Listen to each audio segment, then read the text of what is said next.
there's no guarantee that this strategy was the right one. Go win the game with your bullpen. They've done it more often than not. Robert Suarez as the Padres lead 2-1.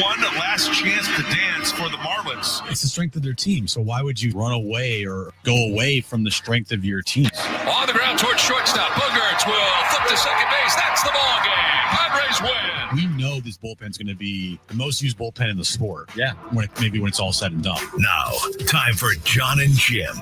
All right, San Diego and Southern California, what's going on? Hour one, John and Jim, leading up to Game 2 of the Padres-Marlins series in South Florida. Craig Mish, who covers the Marlins as well as anyone in the history of covering the Marlins does, will join us at 2:30. I don't know if anyone else has covered the Marlins for their career. He's the only Craig person. Mish has. He will have updates on Miami and their potential players out the door at the deadline. Could that involve San Diego? He'll join us at 2:30. I was at San Diego State basketball practice this afternoon. I didn't see Jim, but Dave Velasquez, San Diego State men's basketball, join us coming up at 3:30. I must have missed you. Maybe were you over on that side? Because I was on the other side. Where's the invite? Where's the email? Where's the text messages? You got it. Okay. You have a phone. Yeah, I got a phone. What am I doing? You know Jamie over at San Diego State. You know Richard. You know Dutch. You know Velasquez, right? You know Matt Soria. You know these people. You know. Do you want me to use my Miles mind Bird. reading powers and go, all right, they might have a practice today. Let me text Jamie and see if I can come. I told Richard, I said, we need to get Jim out here. He's like, why? Well, yeah, it's a fair point. We can put it that way. I'm like, but you know, right, let me ask you this. How did you know that they were having practice today? Okay, here's how I knew. I have something between my ears called a brain. Now, that's correct. But is it posted anywhere publicly that they had a practice today? It's kind of like, how did I know John and Jim had a show? They practice every single day for the entire year? From July 4th on. Okay. They practice 4 times a week. And where's that posted? In my brain. Okay, so that's not public knowledge. But you've seen some of the content, maybe. I have. Mesa, San Diego State men's basketball. After the fact, so I'm not like, oh, man. Well, if you want to come out, I need to know time. I need to know date. 4 times a week, mid-morning. Mid-morning. Yeah. It's not a time. It's the middle of the morning. Talk to me. If you want to go out. I didn't even know it was possible. It's definitely possible. I go like 60 times. Well, I know it's possible, but I didn't know that it was happening right now. Oh, it's happening. You're missing some good things, and that's why we're going to bring Dave Velasquez on. For Aztec fans, this team is stacked. I mean, they're loaded. They're big. They're experienced. We'll talk to Dave Velasquez about them at 3:30. Then John Wilner Hotline. He's at Big Ten Media Days in Las Vegas. In your brain. How did I know? I just know. I mean, it's kind of like saying, like, how do I know the Aztecs football team is practicing? Because that's what they do before the season. Right, but it's July. Is that what you're saying? Yes, but also it's like, yes, I know they're going to practice. I'm not an idiot. Right, like they have to practice before they play. But is there a press release? Is there an email from somebody telling me what time the practice is? It's all closed unless you know people, which we have the flagship rights to San Diego State for 8 years. So I would need like a text message from you being like, hey, you want to go to practice tomorrow morning? Let me explain it like this. We've had Aztec rights for 8 years. If you want to do something with San Diego State, just ask. Okay, I know that, but I didn't know they had practice yesterday or this morning. No, today and tomorrow. We'll see you there tomorrow. I'm busy tomorrow. Here we go. Let's start with the Padres, who, I don't know if it's deja vu all over again, Yogi Berra, but they have gotten off to a good start in the second half. They're opening a cushion here on a wild card spot. They're 3.5 games up on a playoff spot. They're only 3.5 games behind the Dodgers as they were yesterday as well. And now John Heyman continues to double down on the Padres at the deadline. We had Kevin Acee yesterday talking about big splashes and the possibility of JAKE Cronenworth maybe being on the move. Dennis Lin today writing there is renewed interest in JAKE Cronenworth with the deadline just 9 days away. So there is a lot to react to. I think first and foremost, it's about the deadline. The team's playing well, which makes the priority the deadline. So let's hear. We have the John Heyman sound, Brent. Let's hear from John Heyman, who tweeted yesterday about the aggressive nature of A.J. Preller. He doubled down on MLB Network earlier today. Oh, yeah. I mean, they're absolutely looking to buy. They're an aggressive team. They're playing well. Obviously, they've had some injuries, too, but they've played through them. They've done a nice job piecing together that rotation. One interesting thing about the Padres, 3 all-star relievers, Morhone, Adam and Suarez, yet they are looking for bullpen help, and they should be able to find it on this market. There are a lot of very good relievers out there.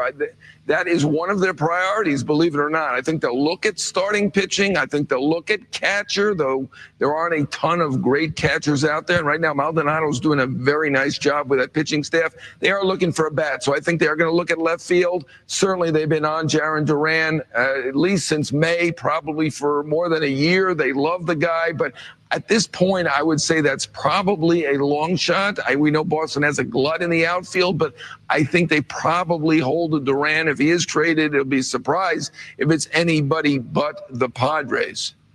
You ready for the question I've asked you for the last, how long has Luis Robert been in the league? 6 years? Yeah. Will he move? Give me a percent that he's moved. 2025 deadline. I think it's like we're up to 80% at this point. Okay. Teams are interested. The worm has turned. I mean, he's over 200 at 206 now. He is hitting 364 in July. He does hit lefties. He's still a good defender. I think the team that we mentioned earlier, the Padres, could be a potential fit because they clearly have been looking at left field. They're not moving Jackson Merrill out of center field. Robert is a center fielder. That would plug a hole that they do have. Obviously, Sheets has done great in terms of his hitting, but I think they think of him as a little bit more of a DH if they can do it. So the Padres are the latest team I've heard with Robert potentially, but 8 teams have checked in on Robert Jr., and I think they're going to have to pay it down a little bit.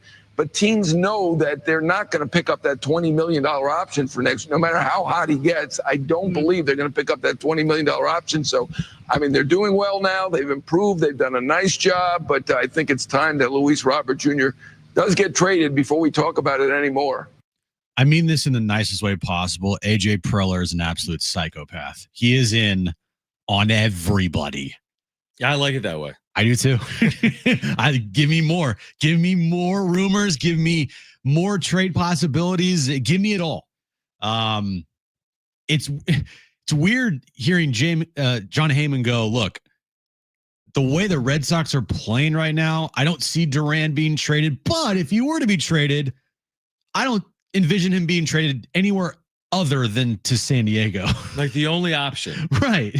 The only place that he would go would be the Padres. The interesting thing I thought he said in there on Luis Robert, because we had read earlier, maybe from Ken Rosenthal a week ago, that it appeared as if the White Sox were willing to like pay down all of Robert. And he's like, well, Robert's playing better, so you might get some pay down for 2025, but he's owed $20 million next year and $20 million the year after if the team picks up his option. You would need to add another prospect or some better prospects. Yeah. But that's where JAKE Cronenworth also comes in, because Cronenworth makes a lot of money. Yeah. So, and that's where, and maybe you missed Kevin with us yesterday. He's been with us both Friday and Monday, and both times JAKE Cronenworth's name came up. Not as if there's a definite or a guarantee, but it's intriguing because he's drawing interest. Kevin said this Friday. Dennis Lin doubled down on this today in The Athletic, saying teams are calling on JAKE Cronenworth. And you may say JAKE Cronenworth's a very good player or having a good year, and I would agree with that.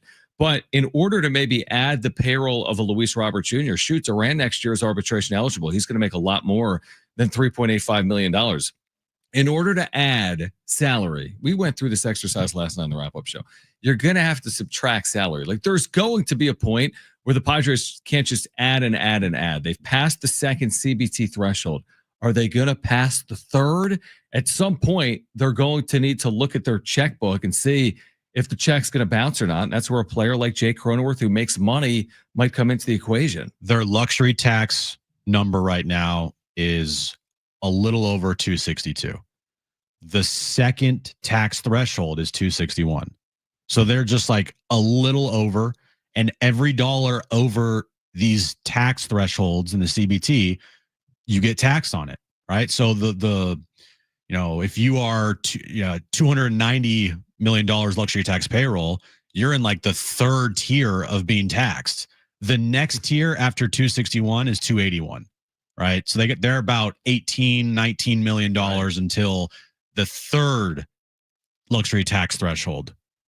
They're not getting close to that. They want to stay around the 262, 261 mark. That's what it feels like what they're going to do. Because if they didn't care, and if they were like, oh, screw it, we'll just add a bunch of money, then they would have gone the offseason. They would have added a competent catcher, and they would have added a competent left fielder, and they would have added more pieces to the team, and they wouldn't have tried, or not tried, but they did. They wouldn't have got Nick Pivetta to have a base salary of $2.5 million this year. They wouldn't have got Michael King to have a base salary of $1 million this year. Like, if money's not an option, then why does it appear as if money has been such a big part of the conversation over the course of the offseason? I mean, even look at the Jackson Merrill deal. It's regarded as a team discount where the union even fought the deal. The Major League Baseball Players Union is like, this isn't good for the union. So if you think dollars and cents aren't part of the equation, I don't think you're thinking logically. Now, to the credit of John Seiler and the Padres, the fact that they're over the second CBT threshold, it's a credit, is incredible. I mean, the Dodgers are getting $275 million a year in TV revenue. The Padres are getting the postgame show presented by Major League Baseball. Like, you can't compare the Dodgers, right? How the show is presented by the show.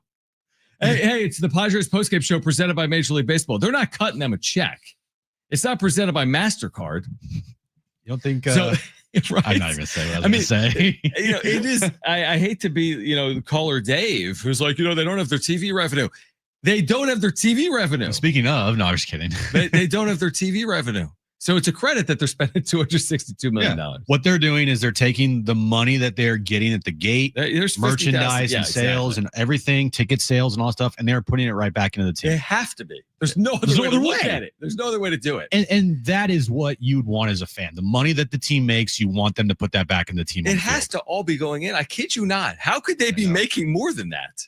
That's a lot of money in a year, $262 million. Yeah, I don't think that Motorola patch is. I think that someone said that's like in the $5 million range, but I add it all up. How much more than $262 million could you possibly be making? Nah. They have expenses. They have employees. I know. You can't just not pay people to work. So that's where I do give the Padres credit. I don't think everything's going in their back pocket. I really don't.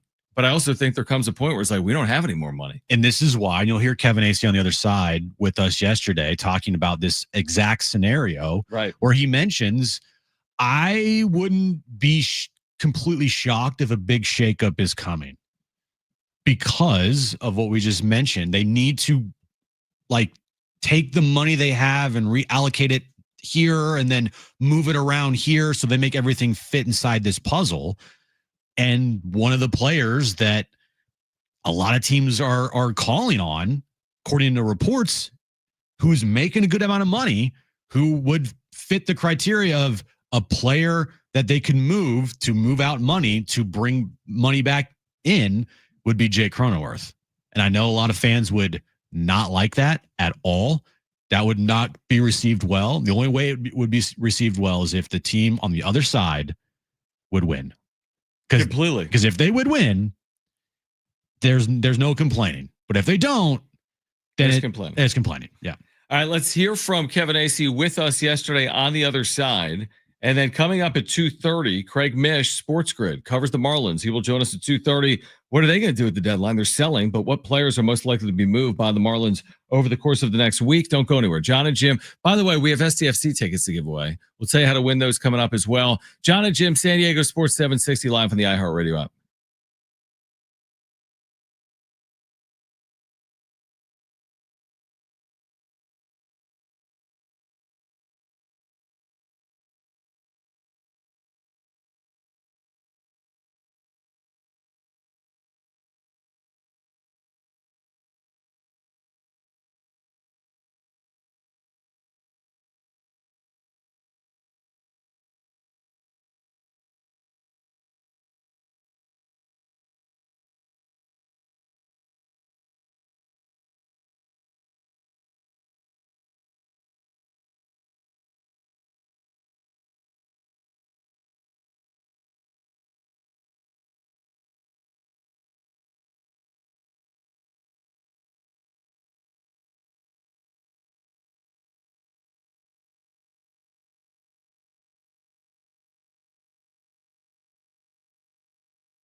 All right, we do have STFC tickets to once again give away a pair of tickets. STFC Nashville SC Friday night, right here on San Diego Sports 760 and at Snapdragon. In order to win those tickets, you're going to hear a goal call from their play-by-play voice.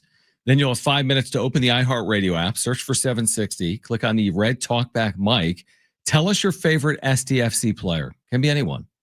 Any STFC player. Once you've done that, within 5 minutes of hearing the goal call, you're eligible to win 2 free tickets to see STFC against Nashville Friday night at Snapdragon Stadium. Craig Mish is going to join us in 10 minutes. He covers the Marlins in South Florida, so he'll join us in 10 minutes.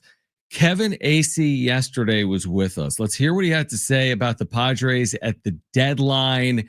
This includes JAKE Cronenworth, and react. It's a wide net. I mean, you have to do that. In some ways, they always do that, right? And then they find a way to fit someone, but like I was increasingly understanding that there might be something that kind of blows our mind in terms of they could move somebody on their roster that is owed a fair amount of money in order to fit in what they need to do at this trade deadline. Well, I shouldn't even say that. Now that I say it out loud, it could be a lot of people, but the obvious ones, right, are on the right side of the infield, where people are interested in JAKE Cronenworth. They have never stopped being interested in JAKE Cronenworth. I don't know. Does he have a 760? Does he have a 730 OPS? Whatever it is, that's a lot more valuable when you put in the number 12.85, which is what he will make each of the next 5 years. And that's going to be a bargain if he can be this kind of player. And teams are interested, man. And then could they somehow package Luis Ariz? I don't know about that, but if they took on someone else's salary, I guess to a certain extent. But they've got to do something because they're going to rely, my understanding is, on AJ Preller getting something done in an AJ Preller kind of way. It's not that they're going to be committing another, $10 million to this roster between now and the end of the season.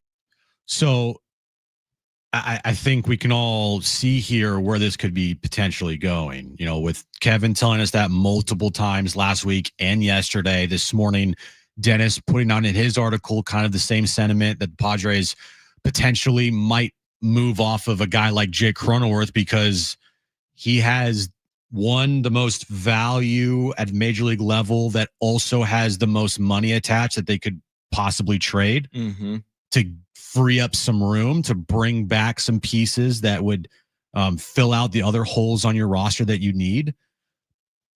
The thing there that Kevin says is we are increasingly potentially getting closer to a maybe big shakeup here with this Padres team. And I don't know how that would go over with everybody. Well, what would you, I guess, let me ask you like this, 877-767-4760, or you can text us 70470, start it with team. Would you prefer they just go along the way they've been going along, which right now is positioning themselves for the postseason with an outside chance of maybe winning the division?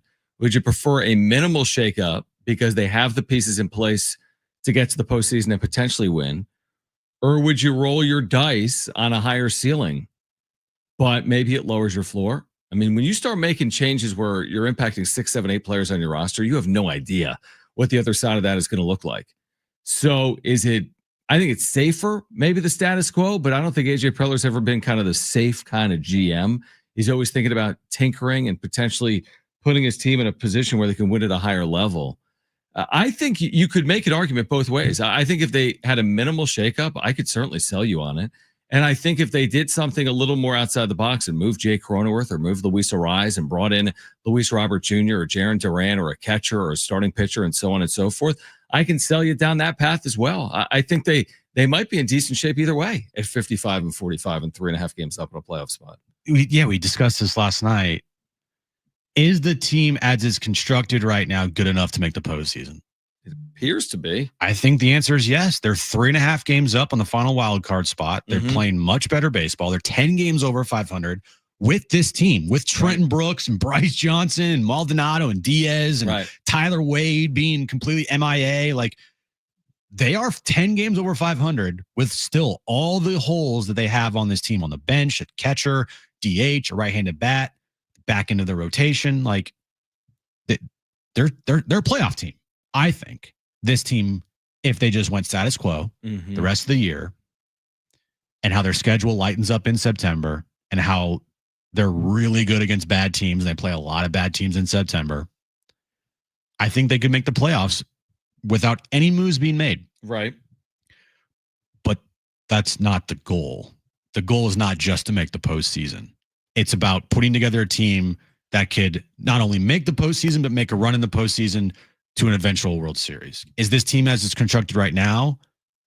Do you envision this team making a run without making any moves to a World Series? I mean, they got a lot of holes.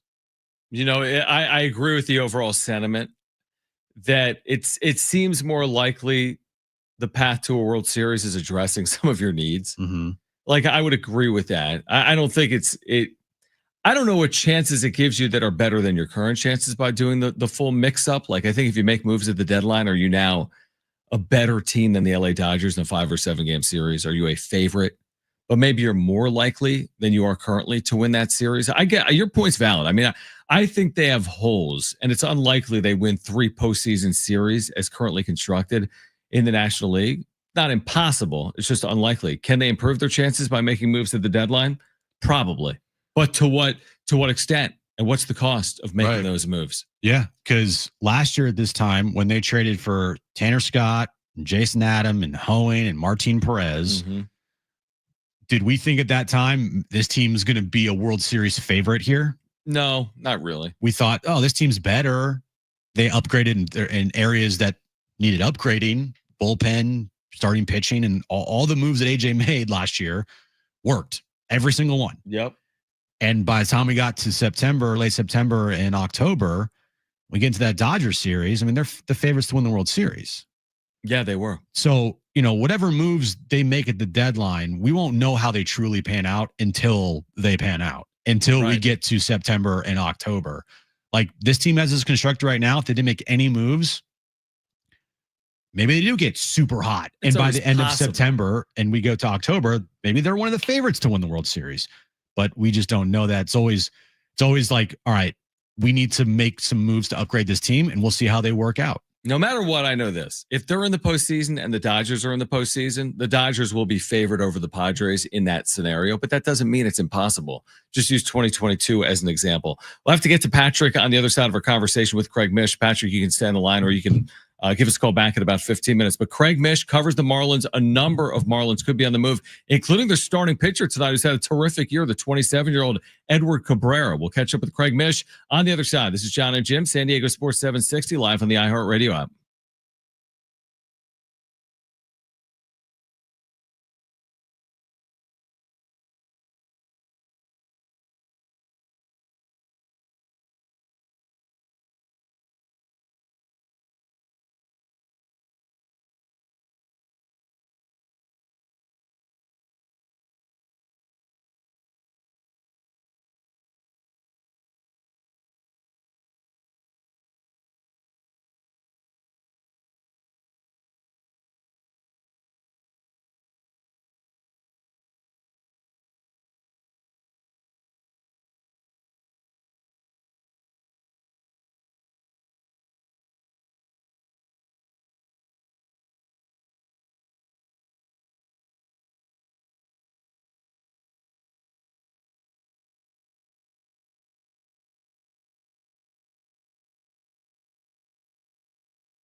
All right, this update's brought to you by Lexus Carlsbad. Experience auto enjoyment. Padres took game 1 from the Marlins yesterday, 2-1. Next game later this afternoon, game 2 of their 3-game series, 3:40. First pitch, where Stephen Kolek will be on the mound for the Padres. And NFL news of the day: the Commanders wide receiver Terry McLaurin is a no-show at camp. He's holding out for a new contract. Right now at Lexus Carlsbad during the Golden Opportunity Sales Event, save with lease specials on new Lexus ESs and TX models. Not all buyers qualify. Limited terms on approved credit only. Offer ends soon. Details at LexusCarlsbad.com or visit Lexus Carlsbad today. All right, Craig Mish back with us on John and Jim. He's done a great job over the years covering the Marlins with Sports Grid as well, and back with us right now on John and Jim. So it feels like this happens often. I mean, the Marlins were in the postseason a couple of years ago, but oftentimes they are sellers. So let's start there, Craig. When you look at this Marlins roster, who are some of the names or who are the most likely candidates right now that are potentially moved between now and the trade deadline? And thanks for hopping on. Yeah, sure, guys. Thanks for having me. It's actually been a little bit more of an interesting year than I think that any of us could have anticipated, because the team, while, realistically speaking, if you look at some of, fan graphs and some of the other metrics, they grade very low as far as potentially making the playoffs. In fact, to the point where I think you got to be realistic with their chances. But that being said, they've been very competitive, even in the games they're losing, like you saw last night, very competitive. So I wouldn't say that that's completely changed their thought process here with the deadline next week. But I do think that maybe some players who have control for several years may not just be traded to sort of what we call kick the can in baseball down, 4-6 years down the line. So, to answer your question directly, I think there's a chance one of their starting pitchers are moved. I don't know if it's going to be Sandy Alcantara or Edward Cabrera. I think 50-50 on both of those. They also have an expiring contract on a pitcher, Cal Quantrill, who you guys are obviously familiar with. Not really sure what the return would be for a guy like that, but I do think that he is on the trade block as well. And then they have an outfielder, Jesus Sanchez, who is really strong against right-handed pitching, but he would be, I believe, more of a platoon player with any postseason contender. And then maybe some surprises along the way, guys. We'll see. Kyle Stowers, hometown kid here from El Cajon here in San Diego. He's having a fantastic year for the Marlins. All-star, home run yesterday. I know they've come out and said that he is not going to be traded. But, looking down the line here, do you expect him to get maybe a long-term contract there, or maybe in the future, if something doesn't turn around in the organization, could Kyle Stowers be moved eventually for the Marlins? Well, it was me who reported that he won't be traded, so it depends on if you trust me or not. I trust you. I trust you. If you don't trust me, maybe he's traded next Friday or Thursday. So, look, I think that I think maybe he could have been moved, guys. I think if he was just having a standard year, maybe playing a little bit above his skis, I think anything is in play for a team that isn't potentially contending. But he has played so far above what I believe even their expectations were that I think that you have to take a second look at him and say, hey, is this maybe a player that we can build around? As far as a cornerstone piece, I'm not sure, because look, it's been 5 months or 4 months and we haven't seen this at basically any level. There's no question, though, at this point, he will be with the team through the All-Star break. My guess is, of course, he'll be with the team next year as well, and they'll try and fill in pieces in between. But very rare, guys, for the Marlins to have an offensive weapon that every night has the potential to hit 400 feet. It's basically been since that Stanton, Ozuna, Yelich days that you thought that every night you can get a guy to hit a home run. Impressive last night. Nearly took 2 balls out last night. Did homer, the only run for the Marlins in that Padres 2-1 win. Craig Mish with us. He covers the Marlins in South Florida.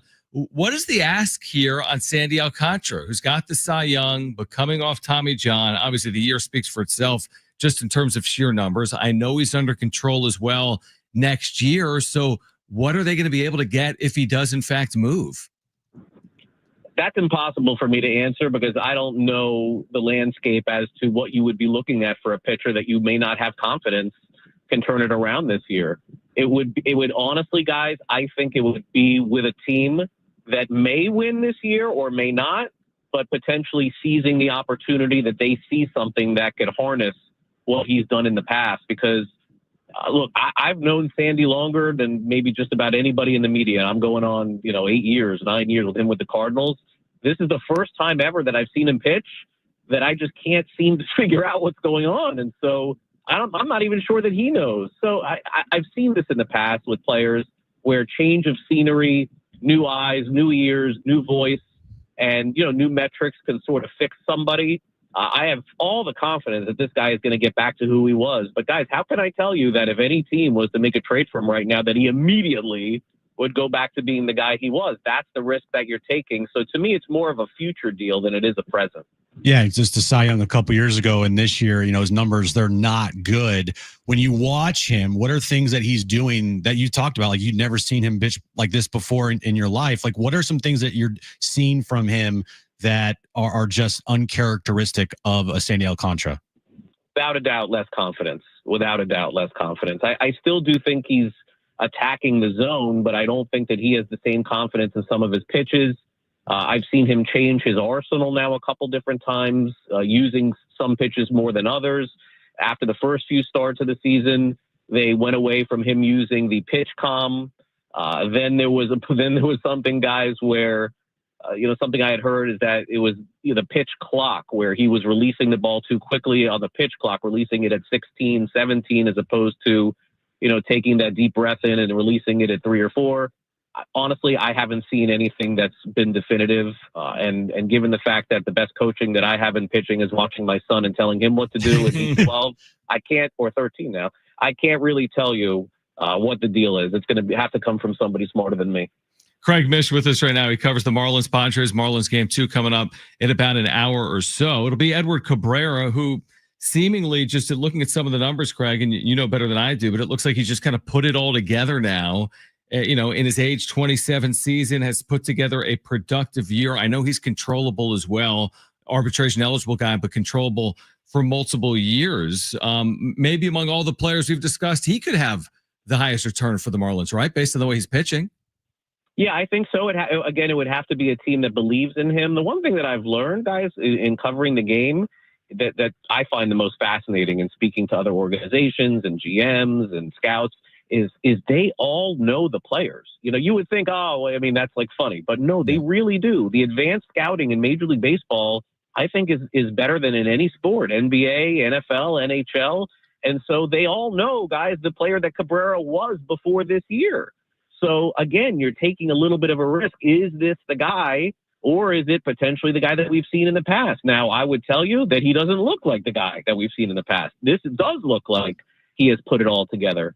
The other thing that would be a little bit of a cautionary deal here is he did leave a start last week with a little bit of forearm issue. He'll start tonight against the Padres. So if he's able to get through this start and he looks like the good Cabrera that we've seen this season, you're probably right. I would put the probability as the highest of him being dealt and the Marlins cash in now. What's your take on the Padres from afar? I know you don't watch them every day, but as we get closer to the deadline, we all know AJ Preller is a psychopath when it comes to trade deadline acquisitions. But what's your take on them overall this year?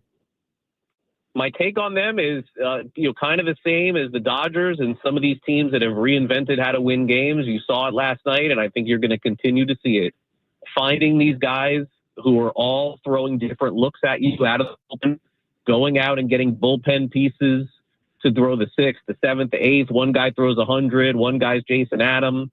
I think you're going to see the Dodgers attack that at the trade deadline. Guys, you're giving up too much for start pitching in this league, whether it's prospects or it's money. And I think that both general managers and owners are tired of doing it. They're tired of giving pitchers crazy money to pitch in the big leagues when they end up getting hurt in game 3 or game 5 of the season. But these bullpen arms are cheap and they do the job quick. And by the way, I hate to say it, if they don't, they just find somebody else. So that to me is what I see with the Padres. Keep the game close, turn it over to these guys that can do a lot of different things for you and get it to the 9th with Suarez. And I think that, the Padres will be successful with that. The Giants, guys, they went the opposite route on it. And initially that looked really good. And now look at them now. It's falling apart. So look, I think San Diego will be there in the end. The other team that I do like a lot, even though I think they may end up being sellers, they have to decide, would be the Diamondbacks. To me, I like the Diamondbacks more than I like the Giants. So I do wonder, if they get on a little run here with a week before what they decide to do. Yeah, absolutely. Especially with a player like Eugenio Suarez, who's just on a complete tear right now in Arizona. Craig, always appreciate your insight. Really great for our listeners here in San Diego as the Padres get ready for the Marlins tonight. And of course, Padres fans preparing for the upcoming trade deadline as well. But we appreciate you taking time, and we'll do it again soon. All right.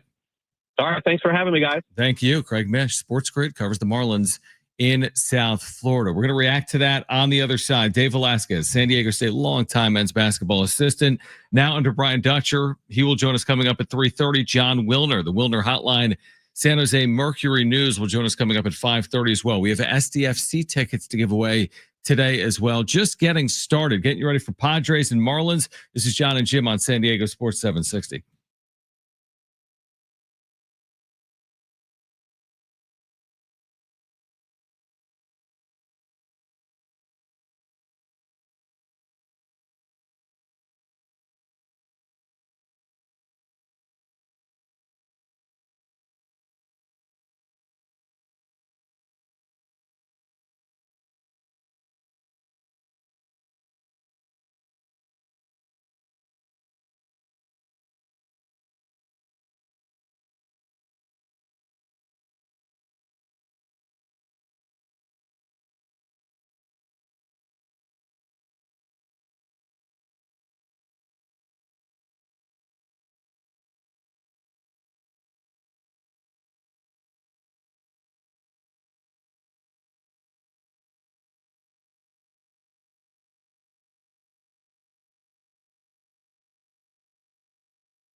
All right, John and Jim, San Diego Sports 760. Tomorrow at 6 on San Diego Sports 760, SDFC Midweek Live. Darren Smith, Adrian Garcia Marquez in studio. You'll hear from Mikey Varas, head coach of SDFC. You'll find out the latest on the club. SDFC Midweek Live every Wednesday at 6.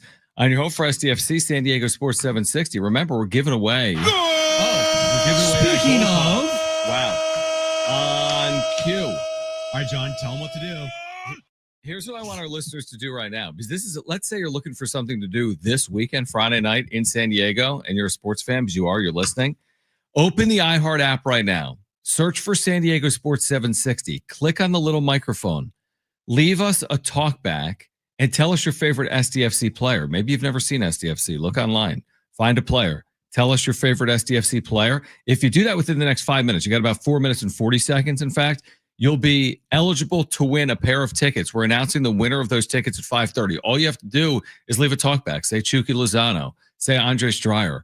Whomever you want to say, leave Milan Olowski, even though he's not with the team anymore. Just an SDFC player, and you're eligible to win 2 tickets for Friday night. Yeah, do that right now. You got less than 5 minutes to do that, and then you're eligible to win.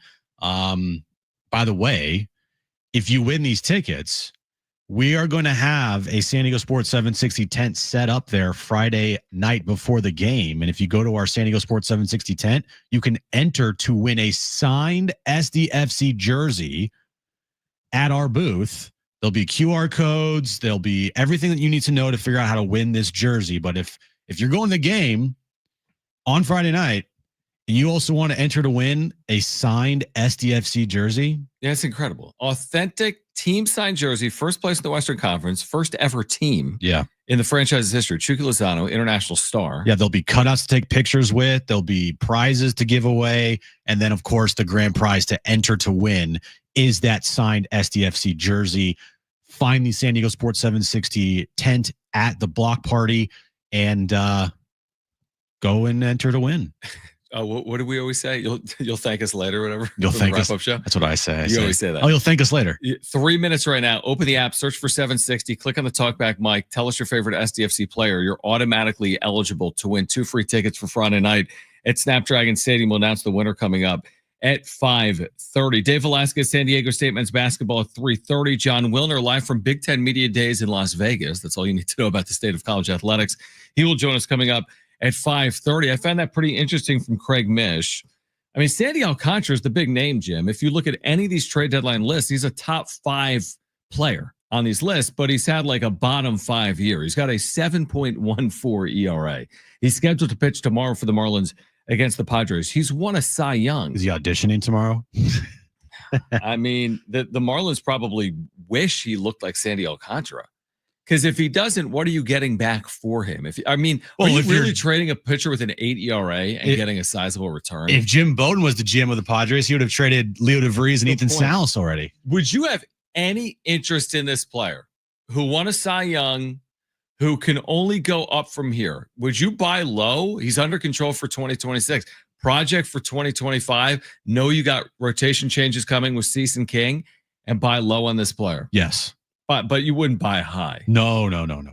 Because Bowden wants you to sell, everyone. The farm. He wants to sell the farm. Trade the farm. Trade them all. Right. If you sell low. Yeah, if you could buy him for pennies on the dollar, I would put him with Ruben Niebla. We've seen what Ruben Niebla does. Yeah, bring him to Point Loma. And you know what? He's turned Nick Pivetta into like a Cy Young candidate this year in the National League. So, yeah. Of course I would. And put anybody with Nick Pivetta, or not Nick Pivetta, but Ruben Niebla and Nick Pivetta. Put him with everybody. And my guess is he would figure some things out here in San Diego. He had a 2.28 ERA in 2022. He threw 228 innings. Listen to his last 3 full years: 205 innings, 228 innings, 184 innings. Even this year, he's going to throw 150 innings. And he's been awful. I'm with you. I'd completely buy on Sandy Alcantara. That's why I like Luis Robert. I like buying low. Like you buy high if you got to have an eye on now and an eye on the future if you're AJ Preller. Right. You don't only have an eye on 2025. I'm not selling everything for 2025. I like my chances in 2025. Guess what? I want to like my chances in 2026. That's why I'd buy Luis Robert That's why I'd buy Sandy Alcantara. But for me and you, it's all about this year, baby. But you're getting both, right? Yeah, you are. Because with like a Luis Robert, he's been good here recently. So maybe he helps you now. My guess is whoever AJ goes out and gets won't be a rental. Well, neither of those players are. I know. But like Luis Robert Jr. could become a rental if they don't pick up his club option for the next couple of years and the $20 million that he would be owed. I'd be surprised if you moved anything if it was only a rental. Like you'd be buying real low. Mm-hmm. You'd just be giving up nothing. Like what did AJ trade for Tanner Scott? I can't even remember. Players. Oh, okay. But who are they? Baseball players. Baseball players were part of that deal. Oh, wow. Yeah. Well, it's always going to, if it's not Leo DeVries or if it's not Ethan Salas, does anyone even care? I mean, yes, some of these top pitching prospects in the organization, I'm sure you'd care about. My buddies at Mad Friars might care, but other than that. But isn't that kind of the thing? Like, seriously, if I told you they acquired Luis Robert or they acquired Sandy Alcantara, they acquired Jarren Duran, and the names Leo DeVries and Ethan Salas didn't cross our Twitter feed, would anyone really lose their mind over that? No. Right? I bet a lot of people can't even name who was traded in the Luis Ariz deal. How many people that would include John Schaefer? Yeah, how many people can name the players that were traded in the Dylan Cease deal? I know Drew Thorpe was, but who was in this deal, Brian? The Tanner Scott deal. It was Tanner Scott and Brian Hoeing went to the Padres. The Marlins got Robbie Snelling. Oh, yeah, that's right. Adam Mazur. Yeah. Graham Pauly. Oh, that's right. Stop Pauly. And of course, the legendary Jay Bashirs. Is that how you say it? Yeah. It close enough. Proves the point. I mean, shoot, you traded away a generational crop of players in the Juan Soto deal. I'm not sitting here losing sleep. Yeah. I'm just not. The Nationals are talking about trading Mackenzie Gore. Already, Their GM is quote saying, I don't want to do it, but if I get the right, I'll listen on everyone. So yeah, they probably did get a good return. Well, guess what? They suck. The 20-something games under 500, and Mackenzie Gore will be dealt. Yeah. And so will James Wood one day. Oh, and Padres won that trade. Padres won the Soto trade? Yeah. I mean, I don't know. Because they don't suck and the Nationals do. Yeah, maybe. I mean, you could argue the Nationals maybe got the better of the Padres. You could argue the Padres got the better of the Nationals. I don't think it's some historically bad trade either way. No, I would have done it every single time. Exactly. So anyway, the point is, I love how many names are being discussed right now. There's like 10. I'm adding Sandy Alcantara to that list. Adam. You know, I'm adding the starter tonight for the Marlins, Edward Cabrera. He's been awesome. Adam. Put him on the list. The list is the dude growing. who pitched yesterday, he was incredible. Put him on the list. 6'8" dude. Put him on the list. I want him. He's not getting traded. No. The San Diego kid is tweeting about the Chargers leaving and about if you don't extend Will Myers, I'm not a fan anymore. Trade for him. Kyle Stowers. I want them all. I would love Kyle Stowers. Okay. Oh my gosh.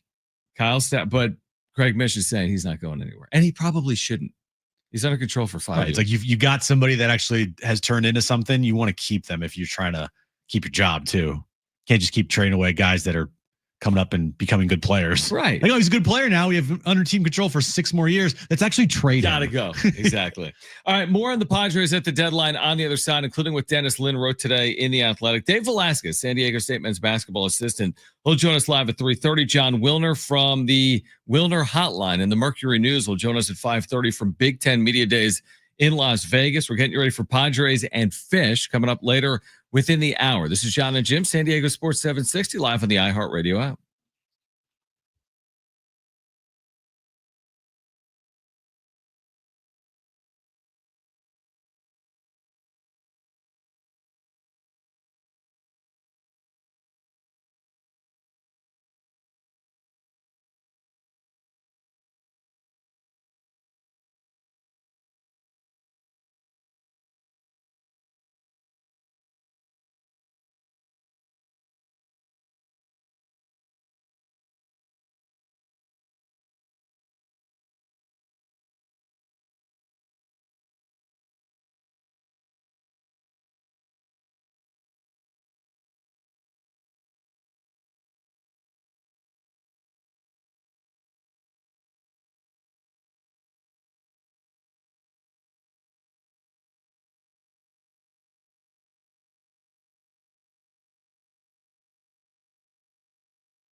This update is brought to you by Wendy's new Takis Fuego meal. Padres took game 1 of their 3-game series yesterday afternoon against the Marlins 2-1. Game 2 is at 3:40 this afternoon. First pitch, Stephen Kolek on the mound for the Padres. And NFL news of the day, Commanders wide receiver Terry McLaurin. He's a no-show at camp holding out for a new contract. Wendy's new Takis Fuego meal is here with a Takis Fuego chicken sandwich and small Fuego fries inspired by Takis Fuego chips and a 1-ounce Takis Fuego bag and a drink. Grab yours today, limited time only at a participating U.S. Wendy's. While supplies last, Takis and Fuego are used under license. Previously on John and Jim. So I get trying to hold on to a lead, and we'll see if it works or not. There's no guarantee they win this game. Martin Maldonado. Fair ball down the left field line into the corner. Merrill racing around. We'll see if Lieber's going to send him. No. They stop him. He runs through the stop sign, and he's safe. There's no guarantee that this strategy was the right one. Go win the game with your bullpen. They've done it more often than not. Robert Suarez as the Padres lead 2-1. Last chance to dance for the Marlins. It's the strength of their team, so why would you run away or go away from the strength of your team? On the ground towards shortstop. Bogarts will flip to second base. That's the ball game. Padres win. We know this bullpen's going to be the most used bullpen in the sport. Yeah. When it's all said and done. Now, time for John and Jim. All right, San Diego and Southern California, what's going on? This is hour 2 of John and Jim. Getting you ready for Padres and Marlins and the upcoming trade deadline. Really good look at the Padres' needs from Dennis Lin today in The Athletic. We'll get into that momentarily. Dave Velasquez, San Diego State men's basketball assistant for Brian Dutcher. High expectations on the Mesa. He will join us coming up at 3:30 with practice underway for the upcoming season. Dennis Lin wrote what we just discussed, so I guess we kind of stole some of the thunder from Dennis. He said, how does their long-term needs impact their trade deadline now? So how does 2026 impact 2025? He started his article by saying they made 5 trades last year involving major leaguers. 5. 4 of those trades involved getting a player that was under control for at least another year. The only that didn't was Martin Perez. And he says, look at 2024 as an indicator for 2025, that they could be active, but not just to fill out needs in 2025, but to address holes in 2026. What are some of those holes? The rotation, for example. Robert Suarez could be out the door. Luis Arraez could be out the door. We've discussed some of these needs, but he says as you look to the deadline 9 days from now, don't just think about 2025. Look at Preller's history, which is acquiring players that are going to be controllable beyond 2025, as we've been discussing. That's his MO. He wants to acquire talent that's under control. He is not a big rental guy. Yeah, completely agree. He does not like to do rentals.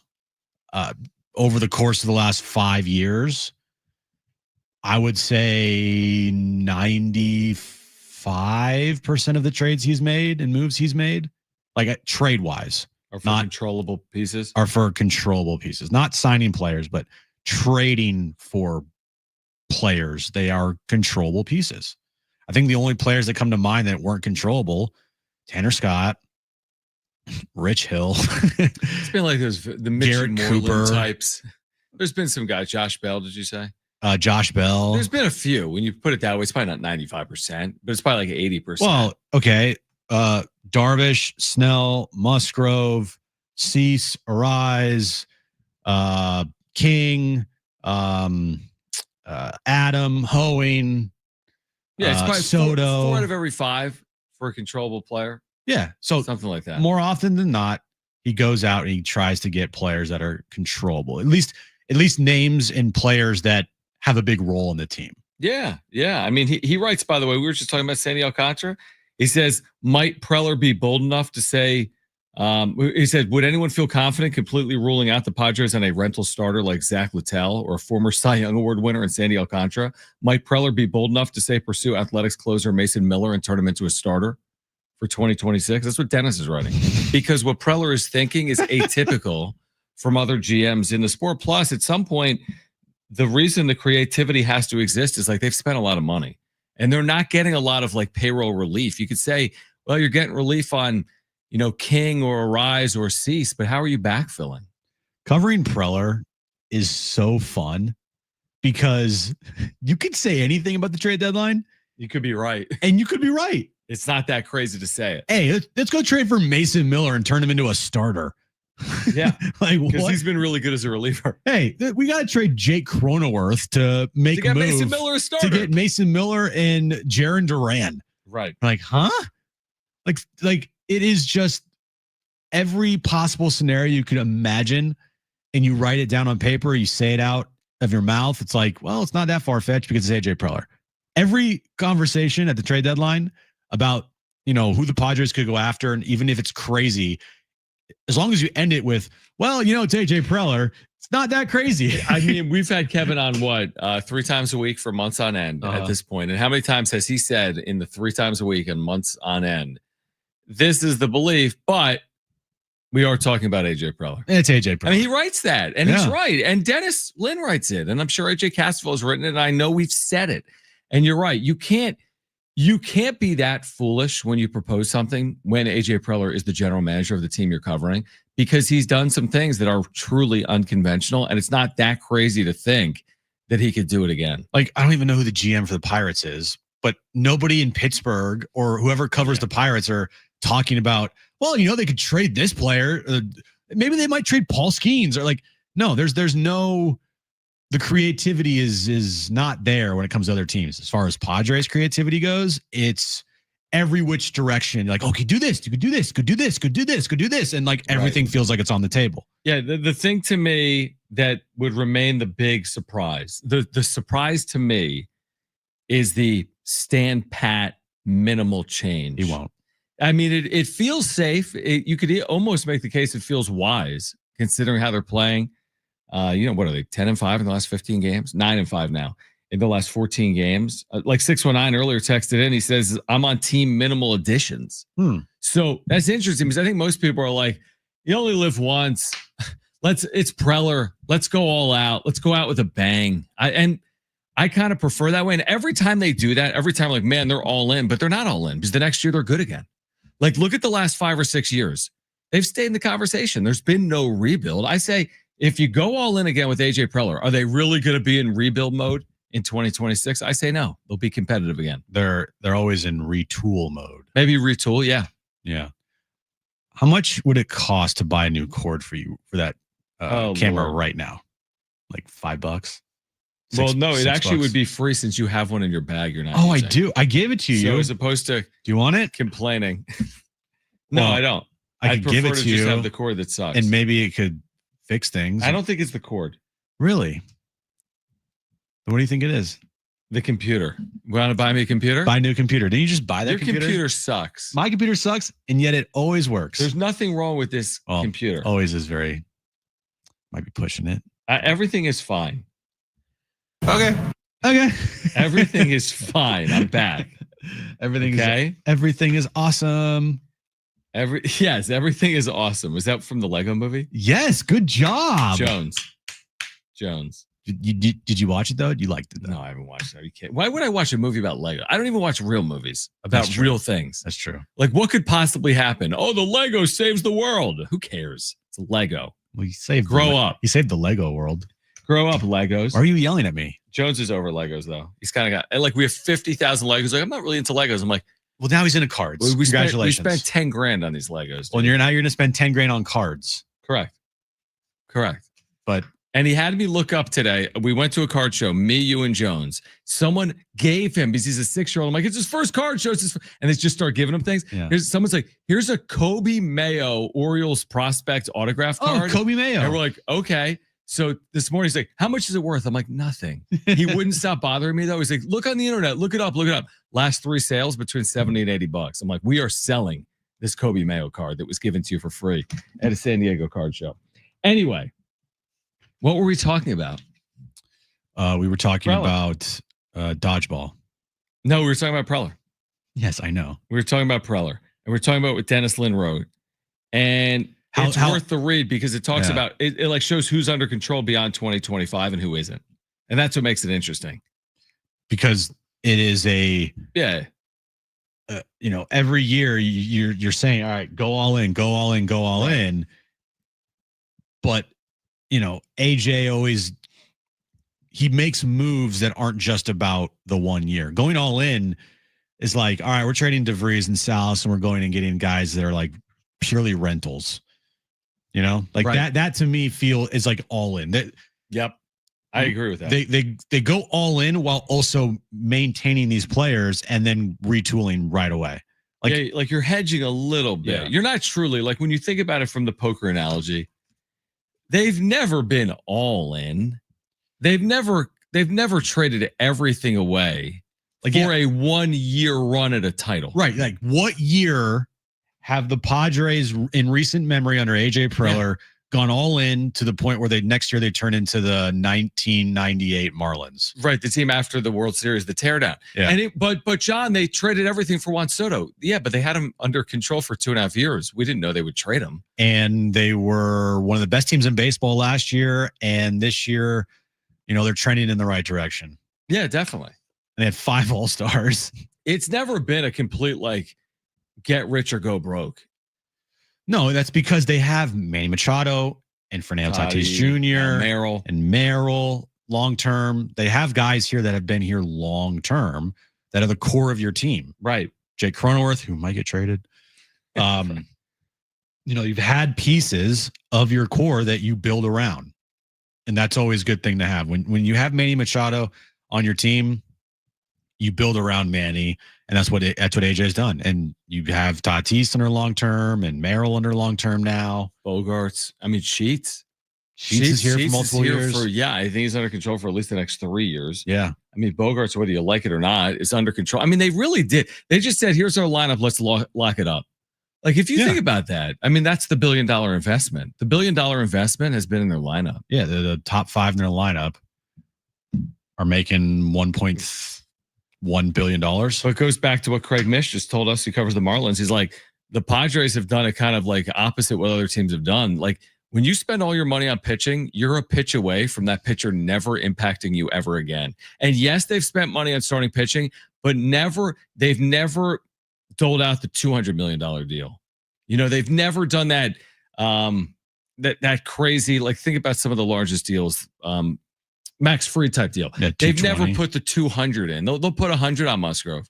They put 100 on Darvish, although the length of that deal is so long. But when they've really, really spent, they've done it on position players. I think position players are a little safer because position players rarely are like a play away from their career being over, where a pitcher truly is. I mean, you have an arm injury, you might never, ever, ever look like the pitcher you were before the injury. And who knows if Sandy Alcantara is going to be the Cy Young pitcher that he once was. So he may not. Probably, he may not. You're right. I mean, he probably won't. Is he ever going to have a Cy Young? The odds are he's probably not going to win another Cy Young. Now, can he get back to being good? Definitely. But can he get back serviceable? To because this right now is not serviceable. 7.14 ERA. Not good. Over 100 innings or whatever it is. All right, Dave Velasquez, San Diego State men's basketball at 3:30. We'll have the "Can you go home again" conversation coming up on the other side. Dave Velasquez, San Diego State men's basketball at 3:30. We have STFC tickets to give away for Friday night. Other great giveaways today include Wiz Khalifa tickets and Creed tickets. We're getting you ready for the Padres and the Marlins coming up in about 30 or so minutes. It's John and Jim, San Diego Sports 760 live on the iHeartRadio app.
All right, John and Jim, San Diego Sports 760. Dave Velasquez will join us coming up at 3:30. Longtime Aztec men's basketball assistant. High expectations on the Mesa. Practice underway for the upcoming year. He'll join us coming up at 3:30. John Wilner will join us at 5:30.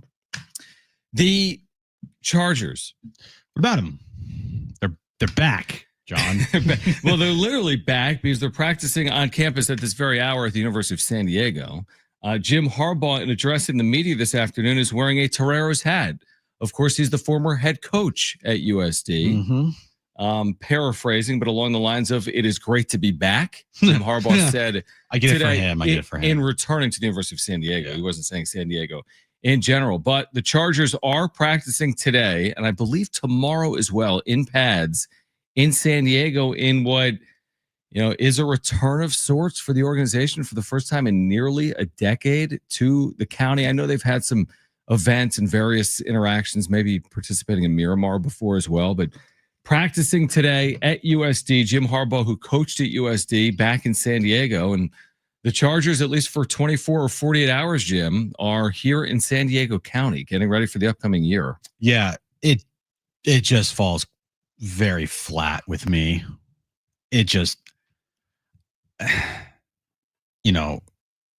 I was here when this whole thing went down. A lot of fans out there remember what happened. The back and forth between the Chargers and the city, and then the teaming up with the Raiders on a random night. And then, the day they leave, it with the way Dean Spanos treated this fan base while here, and the Spanos family treated this fan base in San Diego. The second that they moved to LA, they did everything in their power to not include San Diego at all. They tried to get as far away from this city as possible, and the fan base as well.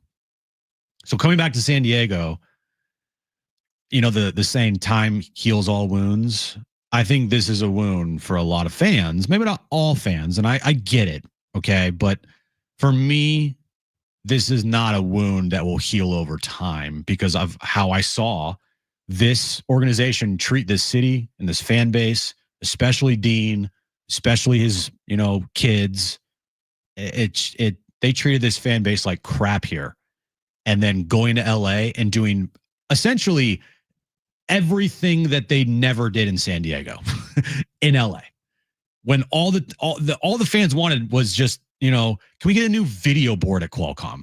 Can we get the powder blues? Like just like little things to enhance the overall fan experience. They never did. Yet they're doing all of that in LA. Now I get it. There are renters up at SoFi Stadium.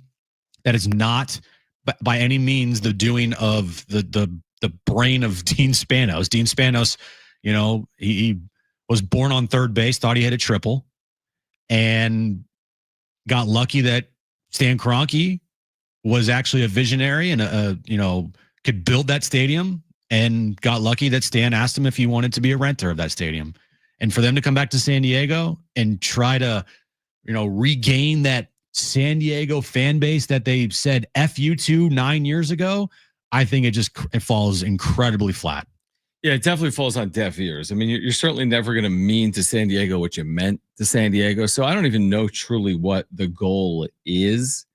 I've said this since day one of the relocation. They're probably think of a professional relocation where the team entered a market and they were disliked entering it. In the history of sports, like when the Lakers moved from Minneapolis to LA, was LA like, I don't want the Lakers? Of course not.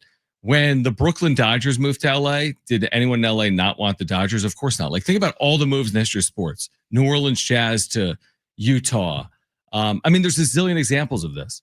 Like the Raiders moving to Las Vegas. Las Vegas wasn't like, we don't want you. The cities in which the teams were in were displeased that the teams were leaving. But the Chargers, the only example, in modern sports history, or someone correct me if I'm wrong, they're the only example of a team moving somewhere where you moved, you weren't wanted. Maybe the second example of that would be the Las Vegas A's. is nobody is clamoring for the A's in Las Vegas. But the first example of this, where it's not just was it falling on deaf ears, it was like nobody wants you. The sentiment in LA, and I think some of it probably remains, is like, go, you're San Diego's team. Nobody's what are you asking doing here? What are you doing?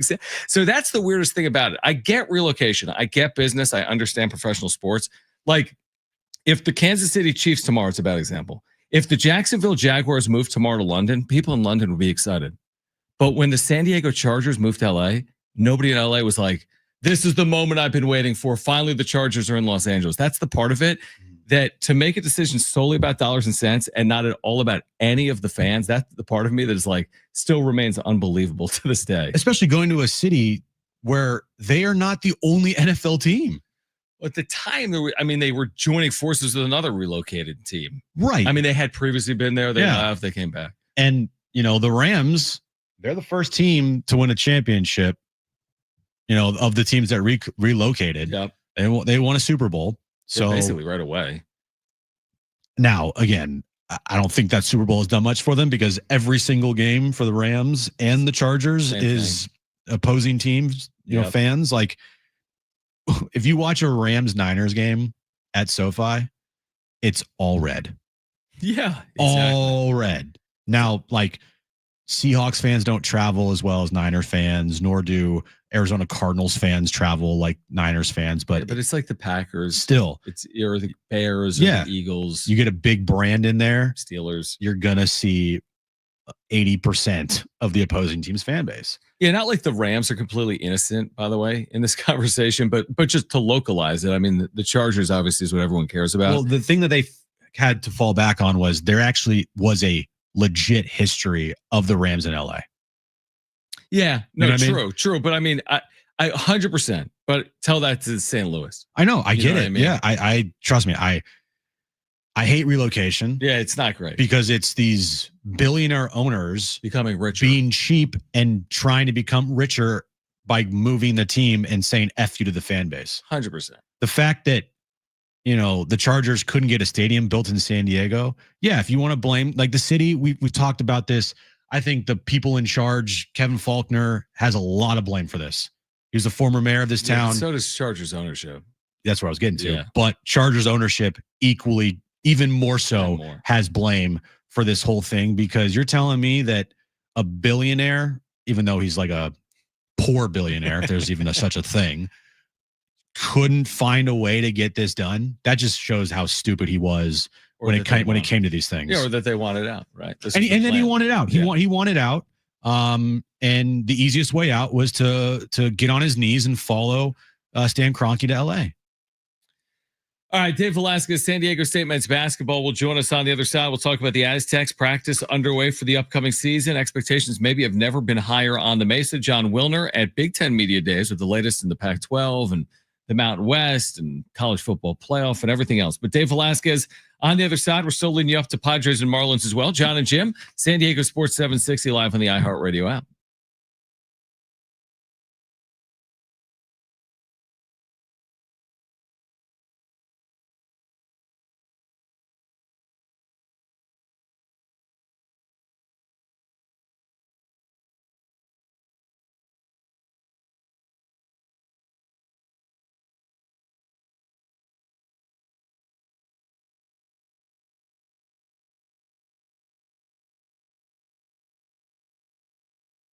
All right, hey guys, it is John and Jim for the all-new Jamul Casino Resort, the Players Place. Make sure to get there next Monday night. It's the final Monday in July. You've got a chance to win big. 10 winners every hour, 7, 8, 9 p.m. Odds better than ever. Onyx players will receive an extra $100 cash bonus on top of their winnings.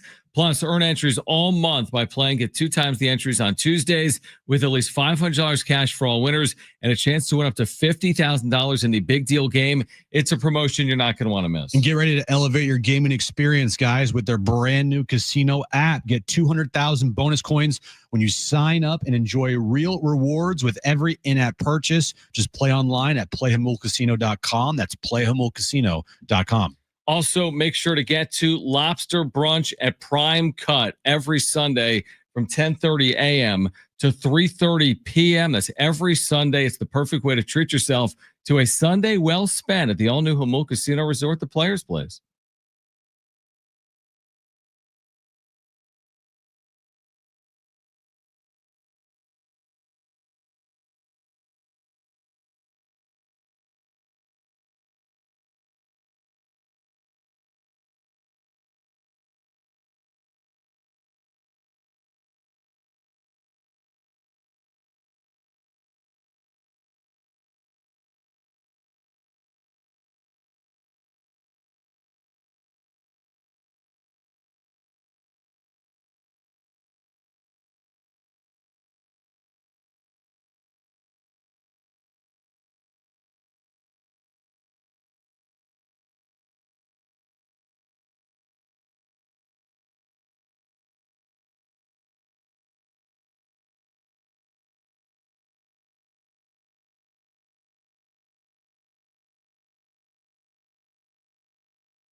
All right, this update is brought to you by Anderson Plumbing, Heating, and Air. Padres and Marlins, game 2 of their 3-game series. First pitch will be today at 3:40. Stephen Kolek on the mound for the Padres. And NFL news of the day, Commanders wide receiver Terry McLaurin.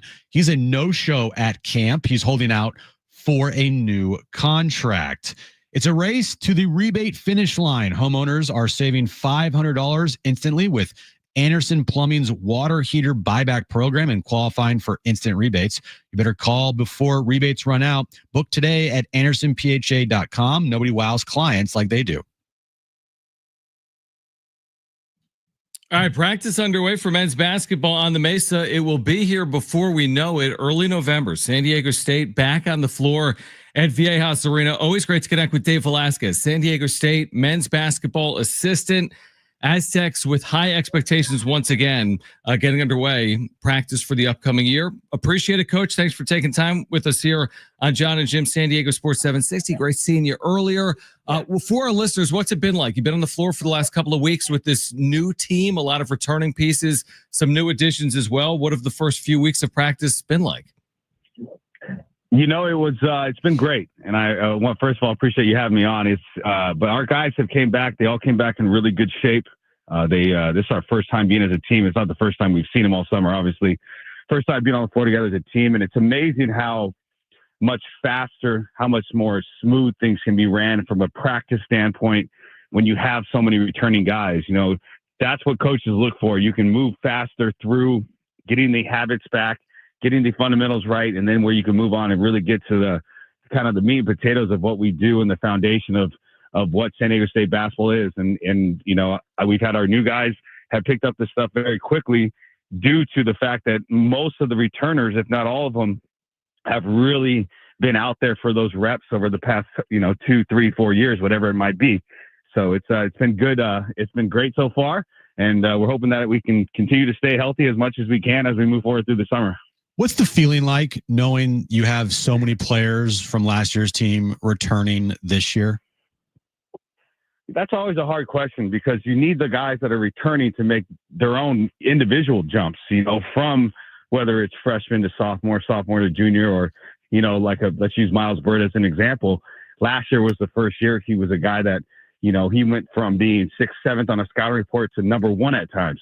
And he's going to have to adjust, and he was making adjustments throughout the year. And now he's got to be ready to go, understand those adjustments he had to make and be better than even he was last year. So, and that's from top to bottom from all our guys. And it's from, there's some guys that came off the bench last year that are hungry to try to earn a starting position this year and earn more responsibility and time on that floor. So it's been, it's been fun to see their hunger because of what you're asking about, which is what is the ceiling.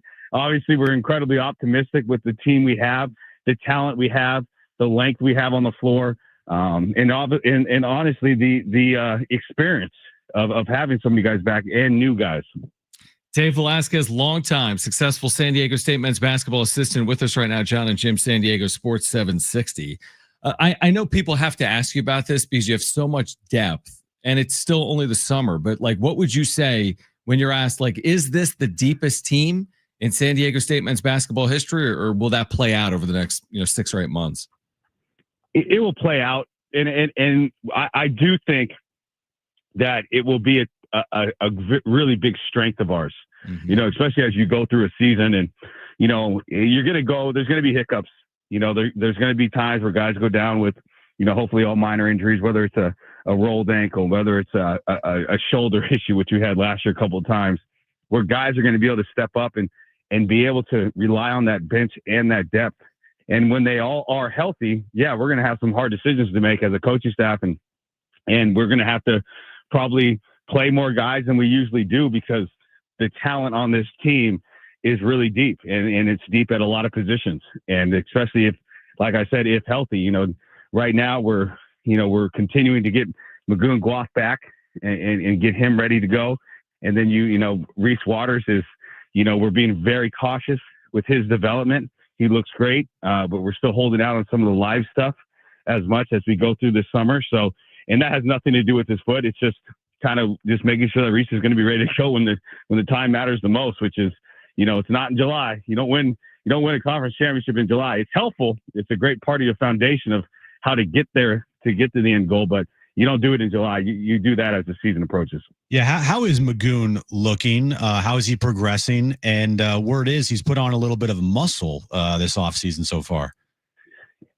He's almost, not from last year, but from the time he walked on campus, he's almost unrecognizable in terms of his strength and how he looks. I mean, John saw him today. He's, it's not just 20 pounds of just, eating, it's like the kid, he's really bulked up, and just even his legs and his strength in his legs as he's continuing to work on his quads and his hamstrings and just everything about him. He's just continuing to develop exactly how you'd want a young man to develop through our program, continuing to eat better, eat right, get a great sleep, and then put his time in the weight room.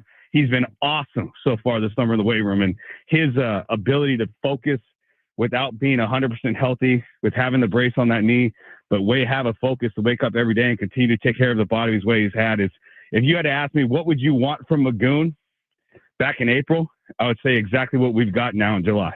He's done everything we've asked him to do with everything he's going through. What did he weigh when he got here? Where was he and where is he now?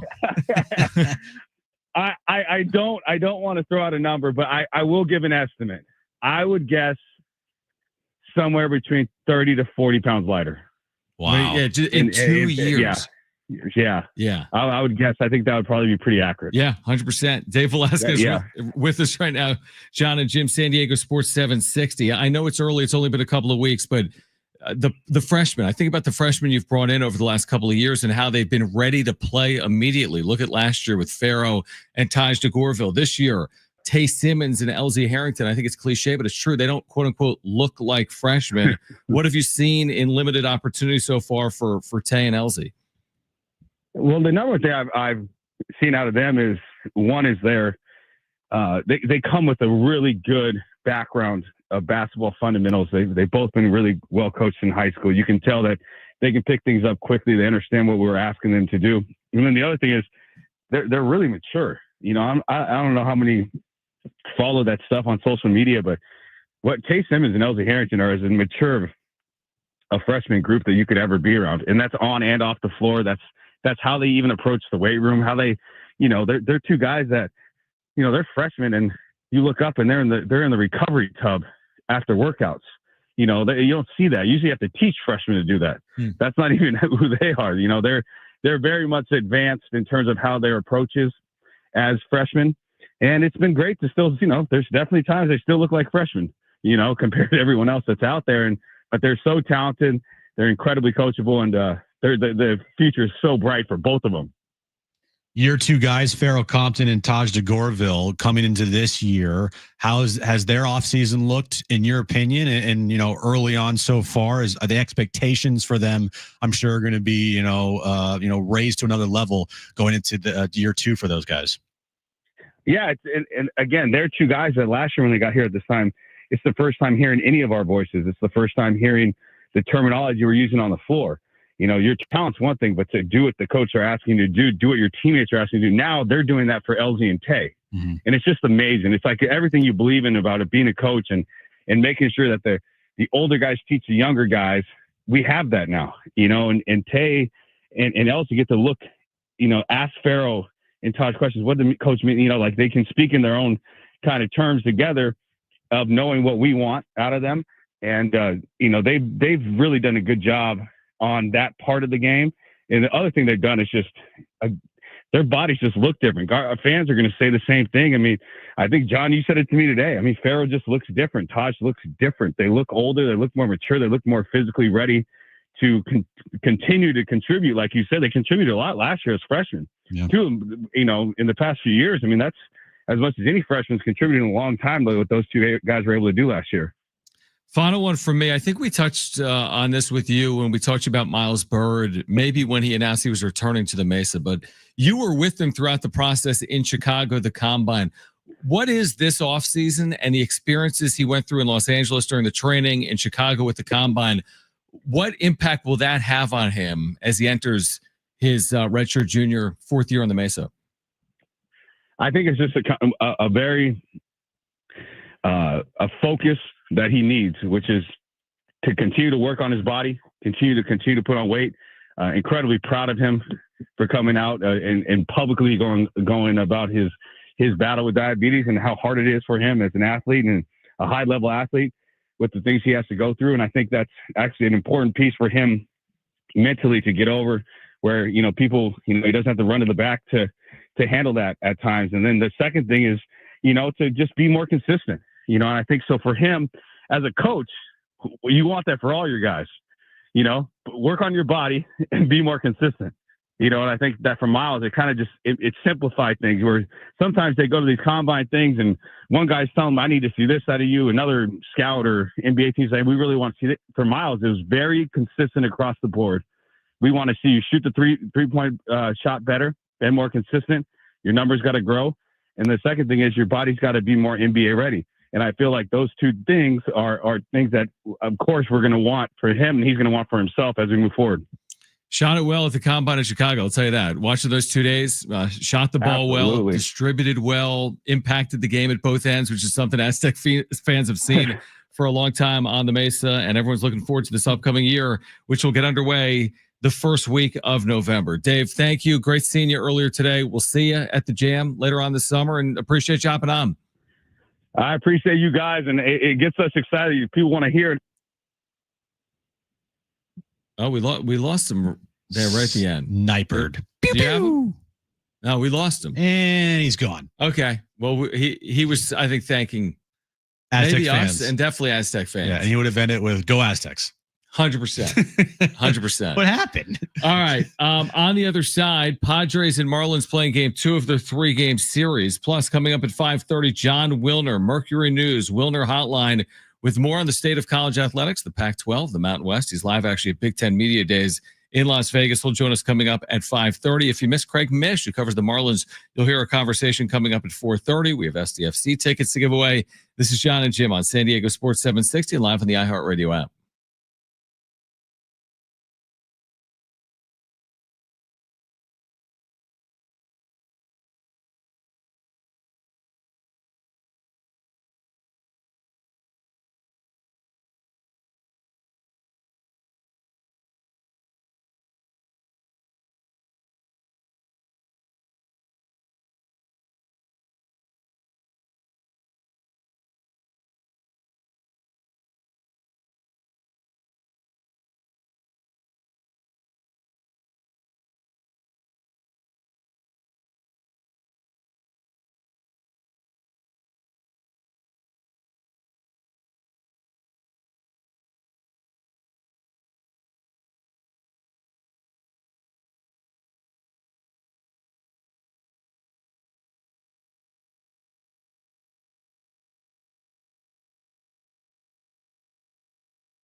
All right, the iHeartRadio Music Festival is back. Live performances by Bryan Adams, Mariah Carey, and more. September 19th and 20th, T-Mobile in Vegas, 2 nights, 1 stage.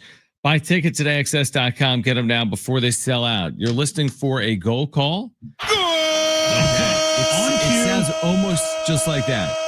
I think it's exactly that. Exactly like that. Yeah. Open the app right now. You have 5 minutes to qualify to win 2 free SDFC tickets for Friday night. Open the app.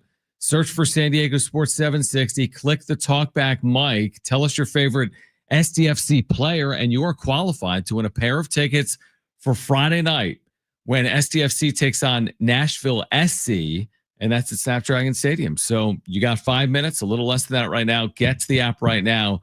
Qualify for your chance to win those tickets. Are your expectations through the roof for this year's Aztec basketball team? Yeah. I mean, especially when I go and watch. I mean, I've said this over the last couple of years. They keep retransforming themselves to look more and more like a team that plays basketball like in the SEC.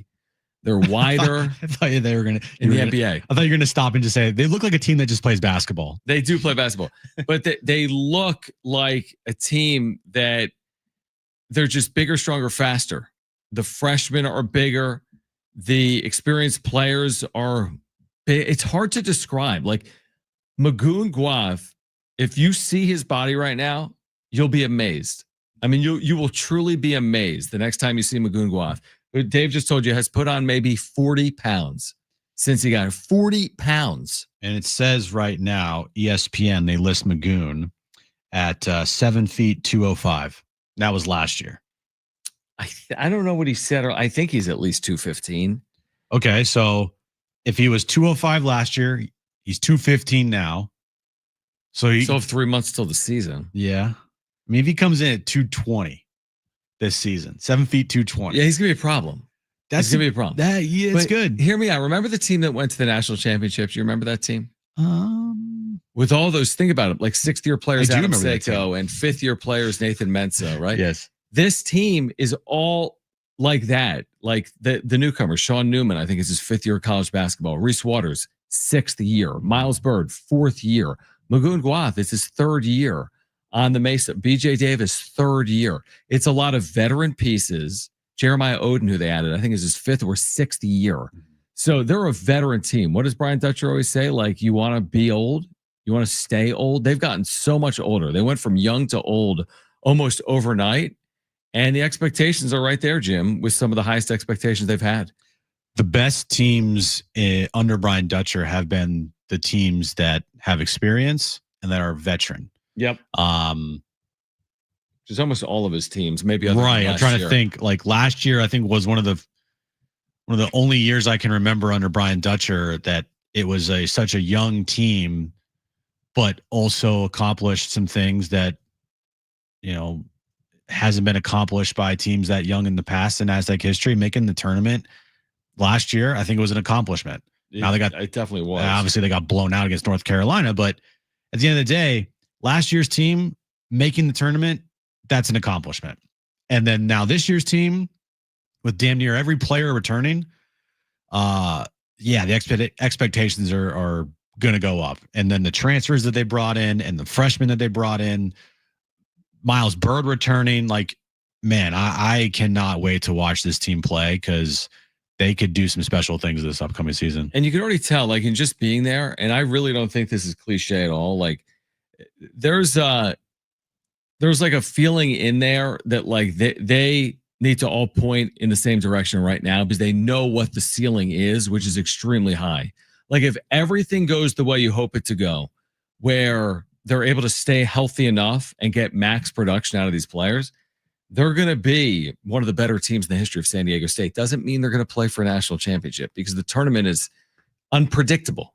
It's March Madness for a reason, but they absolutely have a chance heading into the year to live up to some crazy high expectations over the course of the regular season. And I don't feel like, like remember 2 years ago coming off a national championship, that was a hard team to coach because you've already reached damn near the top. Yeah, it's a good point. And for the amount of players they had returning on that team from the previous year they made the national championship, the natural course of things that would be, it's like, hey, we're gonna have a letdown, and they made the Sweet 16.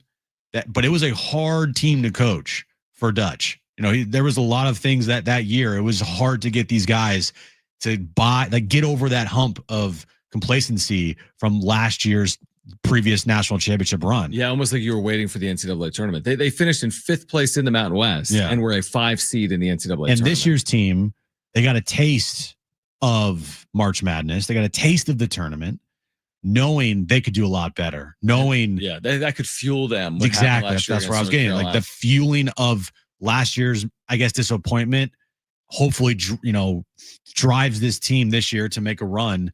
But they have to stay healthy. That's the number one thing. If they don't stay healthy, then that's all. The Reese Waters and the Magoon Guaths. I mean, Magoon's coming off knee surgery, and Reese Waters missed all of last year.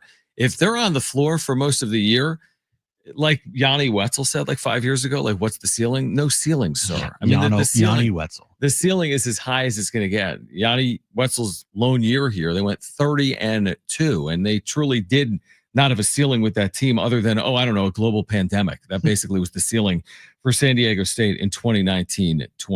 All right, we're going to kick off the 4:00 hour with the wrap.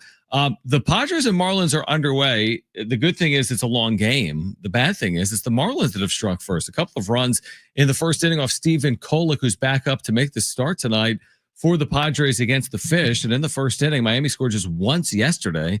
They've already scored twice today, and they lead right now over the Padres 2-0 in the first inning, middle game of a 3-game series. Yeah, maybe the Stephen Kolek experiment is over. Just like that. 2/3 of an inning, send him back down. No. I'm just saying, like, for the year. Right, just for the year. Well, look, he started out pitching very well for the Padres. Now his ERA is up to 4.46. I can't wait till Michael King gets back, is what I'm trying to say. Oh, yeah, definitely. But unfortunately, I don't know who's going to be filling turns in the rotation until then. I don't know. It's a good question. Because he won't be back. Maybe they get someone at the deadline. I don't know. True. No, that's true. Maybe they do. Maybe they do.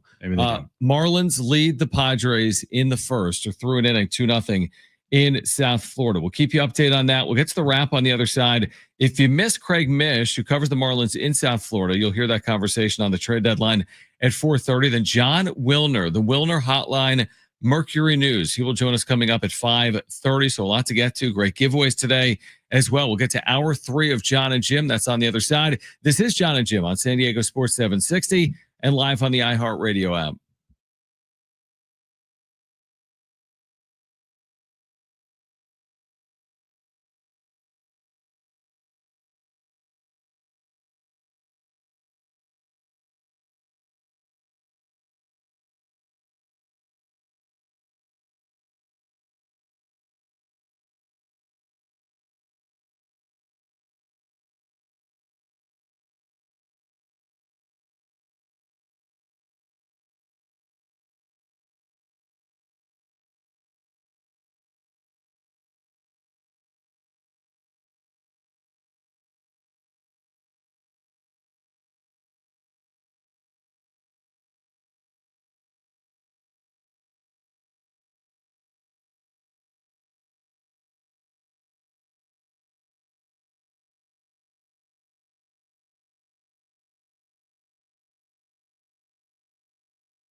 This update is brought to you by Rapid Radios. Padres Marlins, game 2 of their 3-game series underway in Miami.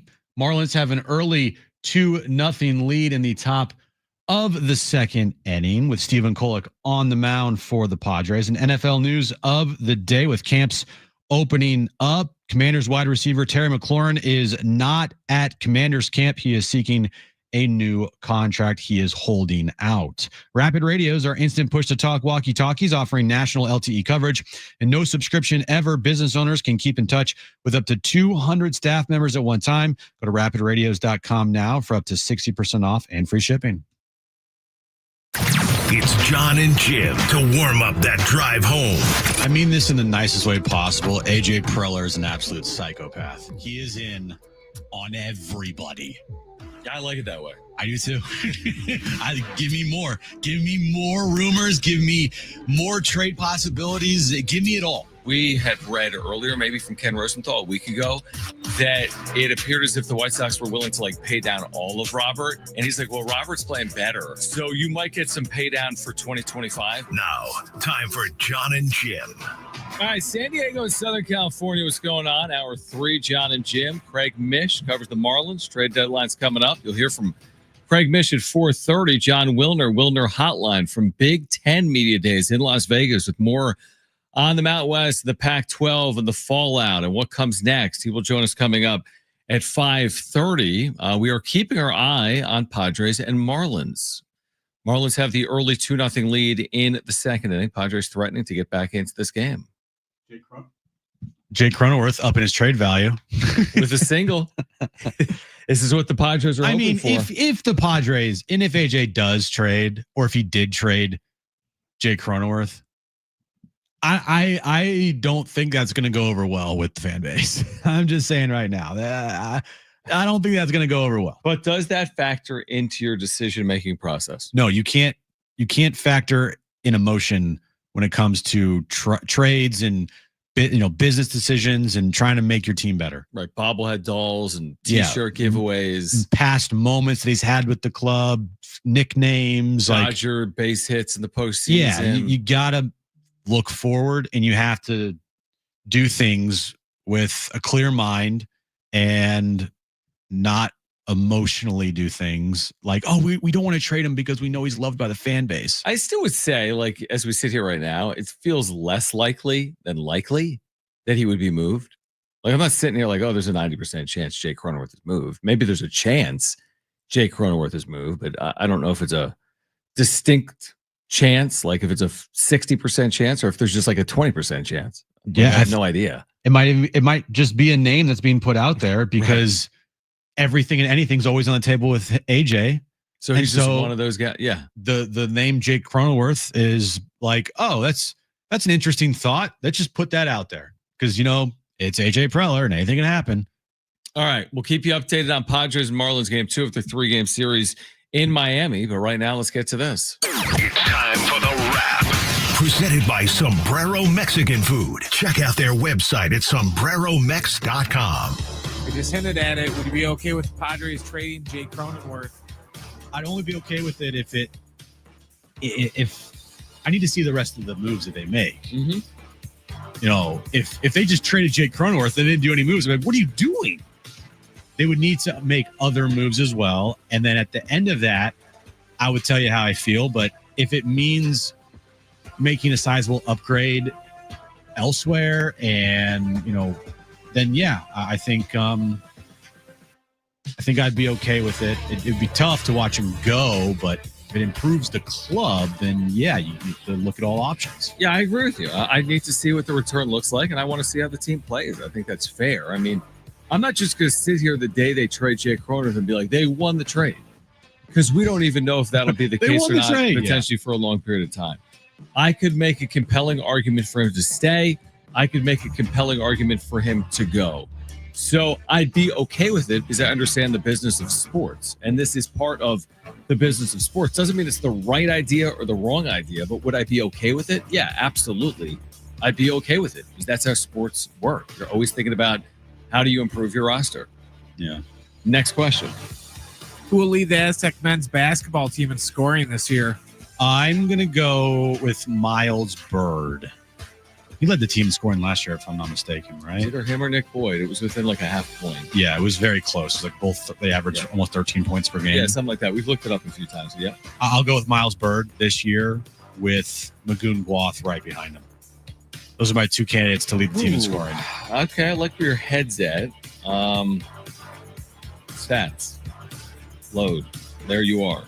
A year ago, the Aztecs were led in scoring by Nick Boyd by 1.1 points per game. He averaged 13.4. Miles Bird averaged 12.3. Okay. But for most of the season, Miles Bird led the team in scoring, and he kind of fell off towards the end of the year. So I'll go with Miles Bird. I'm going to go with Reese Waters. Didn't play last year due to a foot injury. Is a brilliant scorer. And we saw that in the first half of 2023-24. So Reese Waters is a sixth-year player. Let's see what he averages his lone season playing for San Diego State, 10 points a game. When Jaden Liddy averaged 21, he averaged 10. So I'm going to say I'm with you, though. It's going to be like 3 players averaging 13 points per game. That's my guess. That would be great. In terms of leading the way in scoring. That'd be great. Yep. Next question. Should the Chargers play a preseason game in San Diego? What do you think of that, Jim? Where? Snapdragon. Preseason game, you could easily do that. Easy. Double Park. I don't think the NFL would allow that. Under what ground? Well, I'd take that back because games like Winnipeg. Well, they play like the how many seats does the Hall of Fame game have? Way less than 35. Canton, maybe 35. I was just thinking about tickets and stuff, and the answer for me is no. Don't bend the knee to Dean Spanos. Don't allow that. And it would have to come from like the city and Snapdragon. Like, don't do that. They're gone. They chose to leave. They chose to turn their back on this city and fan base. They're not welcome. And for me, and I know a lot of fans would think otherwise, and that's okay. I'm not going to tell you how to fan.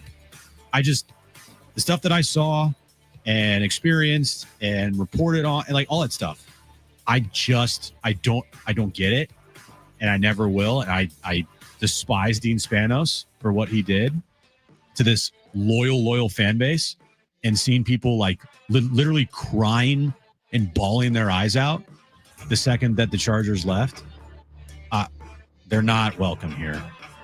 For me, here's the two things can be true argument. I agree, as in I don't need to see it. But here's the two things can be true. If the Chargers played anyone in a preseason game here, here's my guess. The game's sold out. Of course it is. So that's the two things can be true. I don't need to see it. I completely understand the argument that they turned the page and turned their back and left San Diego. But I do think if it ever did happen, even if it's theoretically, I do think they would sell the game out if it ever did happen. And that's the definitive statement on it. That was sneezing. That was too aggressive. I'm sorry. Next question. NFL camps open up today. Will the Eagles repeat as Super Bowl champs? They're the favorites in the NFC. Right now on paper, it's like Eagles to me have the best roster in the NFC. It is so difficult to repeat in today's NFL. I'm going to go with no. I'm going to go with no on that one. They're still going to be a really good team, but the only team that's been able to do it is, Mahomes. And until you see it otherwise. But would I be surprised if the Eagles repeat as champs? I wouldn't, because they're that good. Like their roster is that good. But just looking at the history and how things, shape out and the trend lines, I would say no. Completely agree. They're 6.5 to 1 to win the Super Bowl, which means they're not likely. They are the favorite, but it's still 6.5 to 1. The Bills and the Ravens are both 7 to 1. The Chiefs are 7.5 to 1. The Lions are 9 to 1. So if you're asking me Eagles or field, it's no conversation at all. The field is much more likely to win the Super Bowl than the Philadelphia Eagles. Eagles could be good, but I'm taking my chances with KC or these other AFC teams or Detroit or even San Francisco before I would just put all of my eggs in the Eagles basket. like you just said, it's just hard. It's just really, really hard to do that. Is Saquon Barkley going to rush for 2,000 yards again? Odds are no. Are they going to complete every 4th and 1 with the tush push? Odds are yes. Odds are yes. But they also benefited from the Commanders' upset in Detroit last year. Because they wouldn't have hosted the NFC Championship. They would have been an underdog. That happens sometimes, obviously, in sports and in the NFL. So, no, I will take the field over the Philadelphia Eagles, who I do think will be good. Yeah. But I'll take the field. Like, listen to their schedule, because when you are a first-place team, you get a first-place schedule the next year. They open up the season against the Cowboys at home, Thursday Night Football. That opens up the NFL season. Then a rematch of last year's Super Bowl in Kansas City. Not easy. And then they take on the Rams at home, the Bucks on the road, Denver, who I think is a sleeper team in the AFC. Okay. I really do. Denver at home, Giants, they stink. Vikings, we'll see what JJ McCarthy does. Giants again, whatever. Packers, Lions, Cowboys, Bears, Chargers, Raiders, Commanders, Bills, Commanders to finish up their season. Where would that Chargers game be? That Charger game would be here. Not here. Sorry. It'd be up in LA. Do you think any Eagles fans will be there? Or is it? I think there'll be Eagles fans. It's a Monday night. Yeah, I think it'll be green. I think it will be too. I think it'll be pretty. Should I get Aaron tickets for that game? 1,000%. They're probably only like $900 because of Eagles fans. You should definitely get her tickets. Let me look at that. There's nothing I would want to do less than go spend $900 a ticket to watch the Eagles Chargers on a Monday night at SoFi. So definitely do it. Okay. I'm just looking right now. Hold on. It can't be cheap, right? Going to SeatGeek. Love me some SeatGeek right here. I'm going to guess get in is $229. $229. $229. Okay. What'd you find? Well, it's loading for me. All right. 2 tickets. Yeah. Section 549. That seems high. That seems like it's at the very tippy top of the stadium. 549. Row 14. Yeah. 2 tickets. $147. It's not bad. So you can get in 2 tickets, $300. Yeah. Sure, you can't see the field. No. But they got the big jumbotron. Yeah, I mean, there's some tickets here. Section 530, row 8 for $160. Why don't you sit downstairs for $759? I could sit right behind the bench for $2,000. Yeah. Get that for Erin. Okay. When's her birthday? Her birthday is April 15th. So maybe this is a Christmas present. Yeah. Well, no, because it's it's right. It's December 8th. Idiot, Jim. Hey, Aaron, I got his tickets for 3 weeks ago. We're going to go 3 weeks ago? Yeah, we're going to the game in April. No, we're going to the game 3 weeks ago. Oh, yeah, that's right. Yeah. For $2,000, you guys better be able to participate when they do the tush push for $2,000. You're not kidding. Oh, yeah, you better put me in, coach. All right, Craig Mish, Sports Grid on the Marlins at the trade deadline as the Padres play the Marlins. You'll hear that conversation at 4:30. Later this hour, your chance to win Wiz Khalifa tickets. John Wilner will join the show. Wilner Hotline, Mercury News. He's live at Big Ten Media Days as college football season gets underway in about a month. John Wilner will join us coming up at 5:30. Here until 6, John and Jim, San Diego Sports 760, live on the iHeartRadio app.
All right, John and Jim, San Diego Sports 760. Craig Mish covers the Marlins. You'll hear our conversation with him at 4:30. Trade deadline just over a week away. Many Marlins will be moved. Say that 3 times. Many Marlins will be moved. Many Marlins will be moved. Many Marlins will be moved. It's easier to say than fresh sushi with Max Scherzer shoulder fresh surgery. Sushi, Max Scherzer, shoulder. Dude, that's impossible for me to say. Fresh sushi, Max Scherzer shoulder surgery is Jim's worst nightmare. Oh my gosh. Right? That's impossible. Just impossible. Is there going to be a moment in time where you just flat out apologize to Martin Maldonado? Just say, you know what? Everything I've said about you has been flat out wrong. He's the greatest player ever, dude. You're always on base. You are catching like baseball's best pitching staff.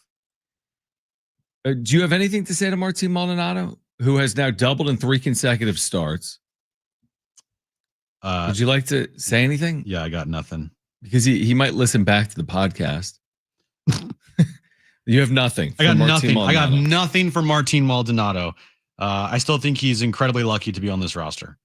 Well, he may not be lucky much longer. We'll see. He is currently here. We'll see if he makes it past the trade deadline. He might. He came into the day hitting 187. And clearly, is that good? I think Mike Schilt has said, I mean, they're prioritizing defense, but he's giving them offense right now, Jim. Great. All the doubles right now from Martin Maldonado. It feels like the catching conversation has quieted a little bit with the Padres, not because Maldonado was doubled in 3 consecutive games. It just feels like that conversation right now, when you hear about the Padres, it's Luis Robert, it's Jarren Duran. It's like, give me the catcher name that we've heard come up. But Sean Murphy, nobody's saying Sean Murphy's moving. Trying to like talk that into existence. But is anyone really saying Sean Murphy is moving? Outside of Sean Murphy, is there a name or two that's really popped up? I haven't seen Sean Murphy's name from a legitimate insider be brought up at all. It's a lot of outfield, right-handed bats, DH types. Right. It's not, the Sean Murphy's a hot name on the market. Like when we talked to Kevin told us he hasn't heard Sean Murphy's name once. Right. And then when I looked at Passan's 50 trade targets at the deadline, 0 of them were catchers. Doesn't mean a catcher isn't going to move. And then we heard John Heyman actually earlier today is like, catching market's soft. Where there's not a lot of additions that can be made at catcher. Now, I'm sure there are. I haven't looked at all the rosters of teams that are out of it. I'm sure there's an upgrade. They're getting what, 600 OPS maybe combined out of their catchers. So I'm sure there's an upgrade to be made.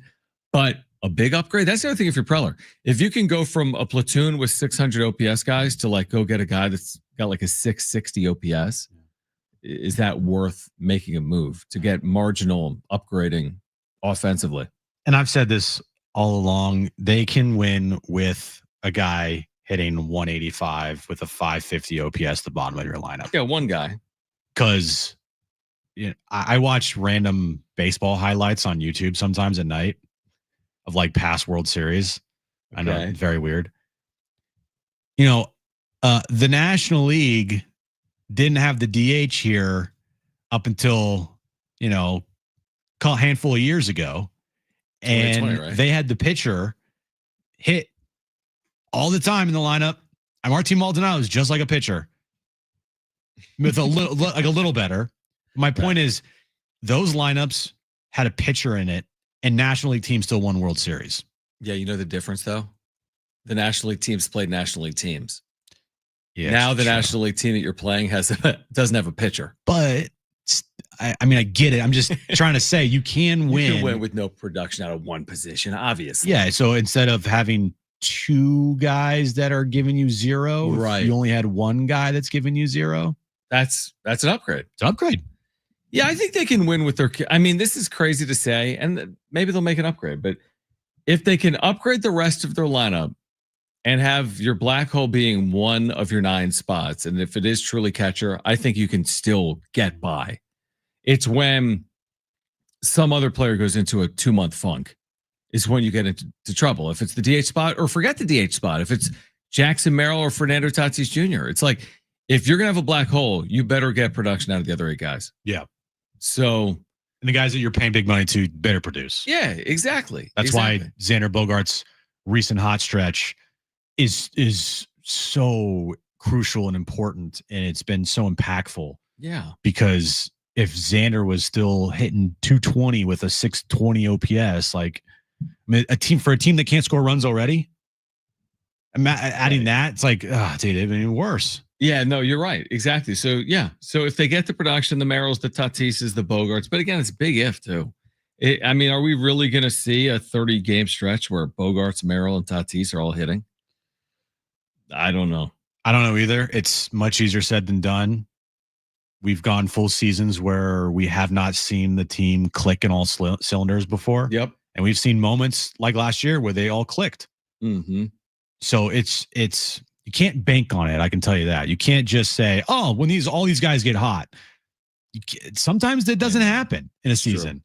Yeah. You can't bank on that. You can't bank on all these guys just getting hot at the same time and then everything's magically fixed offensively. Yeah, you're right. You can't. You really can't. All right. This hour, we have a 4-pack of tickets to see Wiz Khalifa. That'll be coming up Friday, August 8th, North Island Credit Union Amphitheater. Tickets and information, livenation.com. Next hour, we've got a 4-pack of tickets to see Creed. That's coming up August 6th at the North Island Credit Union Amphitheater. And again, next time you hear that goal call, make sure to open up the app and search for 760 and click the talkback mic. And if you tell us your favorite SDFC player, you're eligible to win a pair of tickets to see SDFC Nashville SC coming up Friday night at Snapdragon Stadium. If you missed our conversation with Craig Mish, it's an insightful one. He's covered the Marlins for a long time. We're going to talk about some of their trade candidates, including Sandy Alcantara and their starting pitcher tonight, Edward Cabrera, Jesus Sanchez, and more. So Craig Mish on the other side from Sports Grid. And then coming up at 5:30, John Wilner, Mercury News. He will join the show live from Big Ten Media Days in Las Vegas. But Craig Mish on the other side. This is John and Jim, San Diego Sports 760, live on the iHeartRadio app.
All right, this update is brought to you by Lowe's. Marlins and Padres underway in Miami. Marlins have a 2-1 lead in the bottom of the third inning. And NFL news of the day, Commanders wide receiver Terry McLaurin, camp's underway. He is not at camp. He is holding out for a new contract.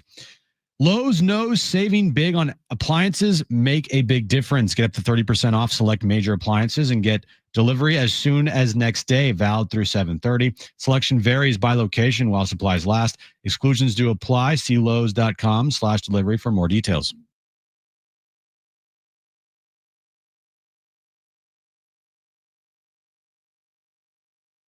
All right, John Wilner will join us live at 5:30. Bay Area News Group, Wilner Hotline, great voice in all things college athletics in the West. He's live at Big Ten Media Days, which are in the West, believe it or not. The Big Ten are in Vegas. He'll join us coming up at 5:30. A chance to win Wiz Khalifa tickets coming up in about 15 minutes during our Trainwreck Radio trivia segment. But if you missed Craig Mish earlier, longtime reporter covering the Marlins, we had him on. We started the conversation by asking which Marlins are most likely to be moved between now and the deadline.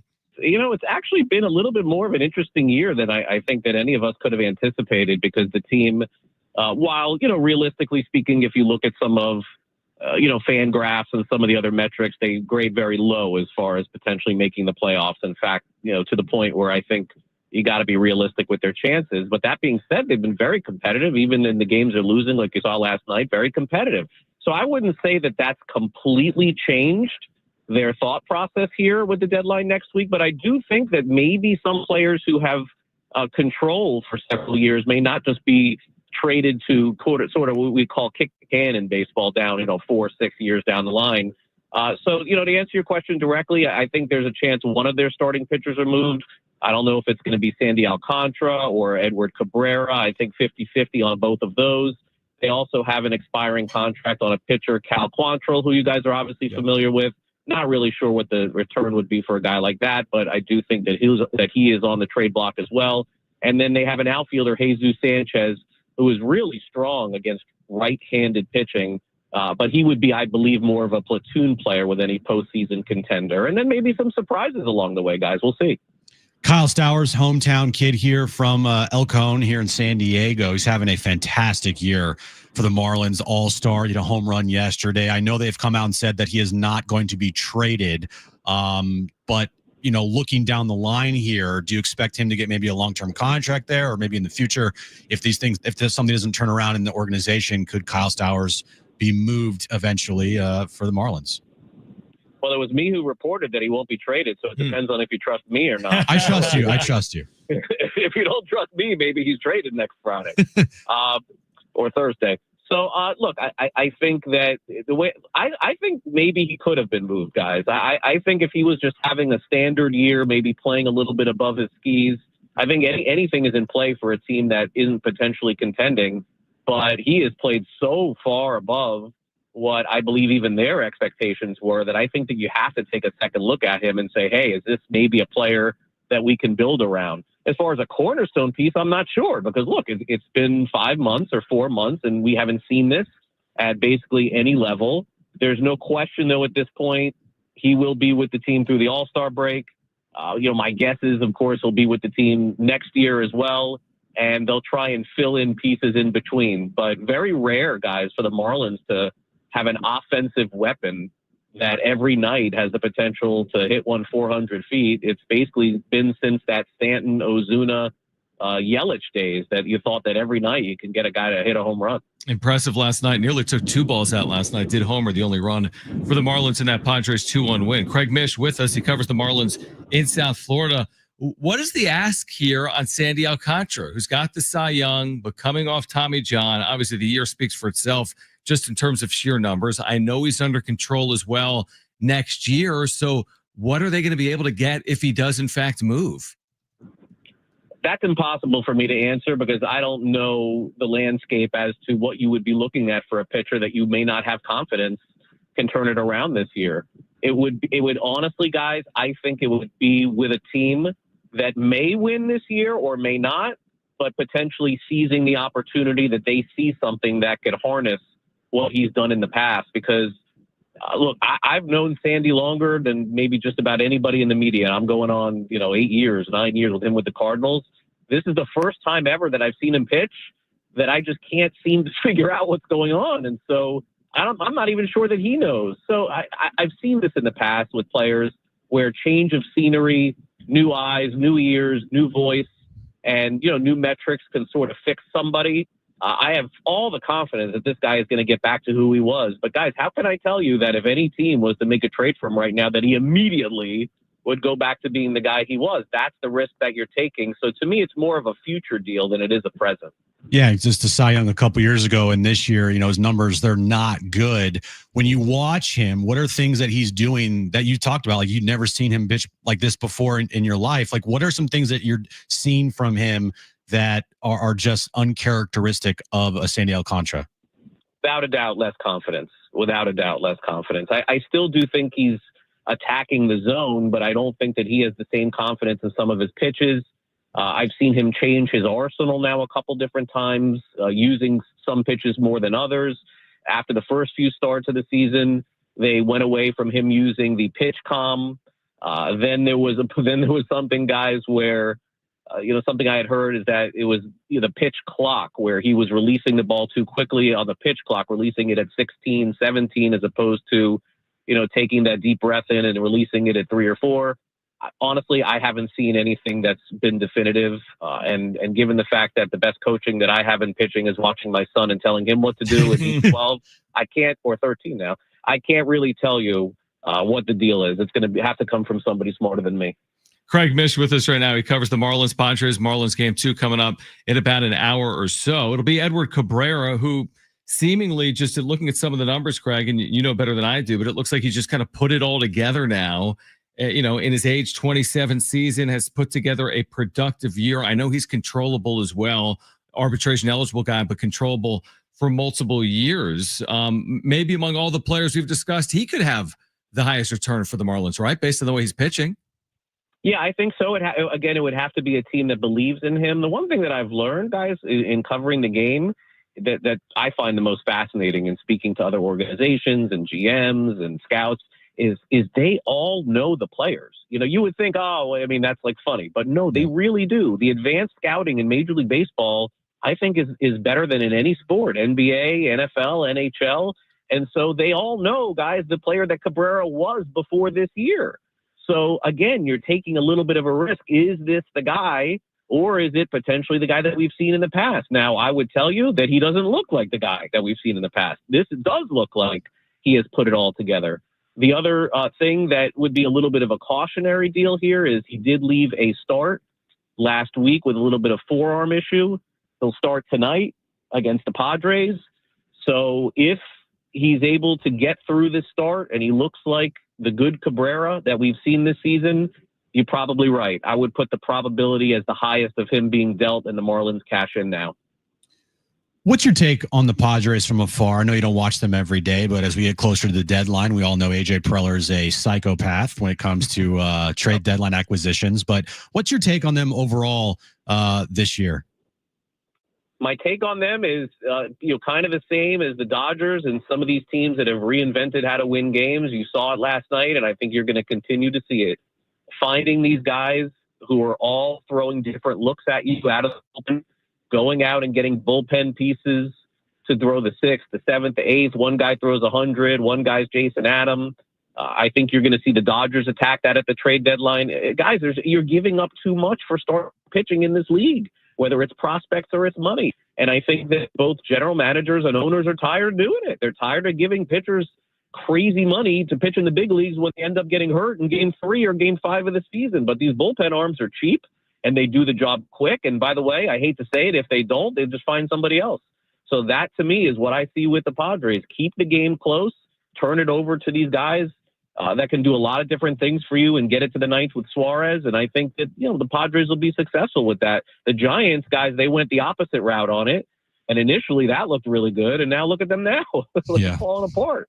So look, I think San Diego will be there in the end. The other team that I do like a lot, even though I think they may end up being sellers, they have to decide, will be the Diamondbacks. To me, I like the Diamondbacks more than I like the Giants. So I do wonder if they get on a little run here with a week before what they decide to do. Yeah, absolutely. Especially with a player like Eugenio Suarez, who's just on a complete tear right now in Arizona. Craig, always appreciate your insight. Really great for our listeners here in San Diego as the Padres get ready for the Marlins tonight. And of course, Padres fans preparing for the upcoming trade deadline as well. But we appreciate you taking time, and we'll do it again soon. All right. All right. Thanks for having me, guys. All right. Craig Mish, again, covers the Marlins in South Florida, has been doing it for a long, long time. That was from about an hour or so ago. Marlins and Padres are well underway. They're in the fourth inning right now. The Marlins leading the Padres 2-1. I'm trying to remember how they got on the board, the Padres. Luis Ariz. And Martin Maldonado. Martin Maldonado. That's right. A Maldonado double. Later, a Luis Ariz single. It was 2-0 Marlins.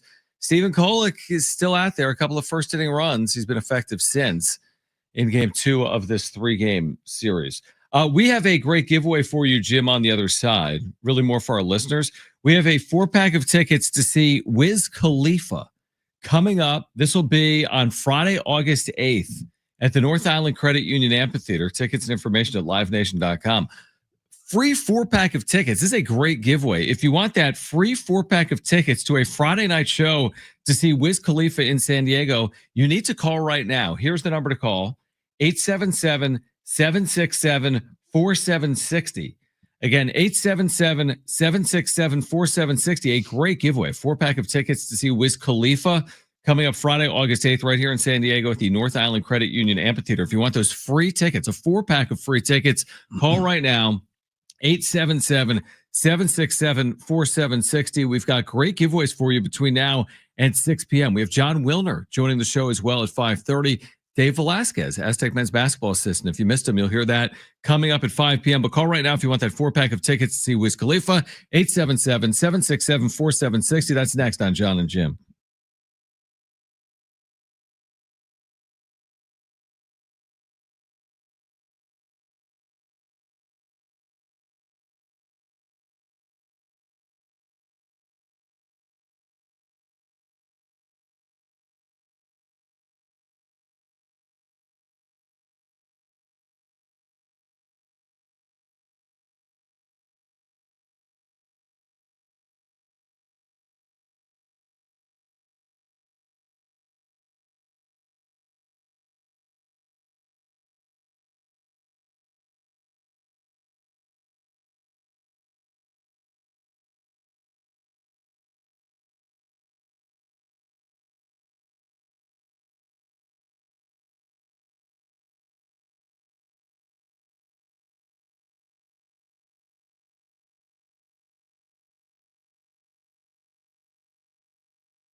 All right, John Wilner will join us from Big Ten Media Days. We'll talk, though, Pac-12, Mountain West, Pac-12 expansion, and more with John Wilner, who covers it all in the West for college athletic fans. He'll join us at 5:30. If you missed Dave Velasquez, San Diego State men's basketball assistant, you'll hear a conversation coming up at 5 p.m. as the Aztecs men's basketball team has begun practicing for the upcoming season. We'll get to Trainwreck Radio momentarily. The update is there isn't one in South Florida where the Marlins are leading the Padres right now in the 5th inning, 2-1. That's your update, Jim. Another low-scoring game. Padres offense continuing to be the biggest question mark issue with this club. Yeah, you're right. 100%. All right, we'll keep you updated, but right now let's get to this.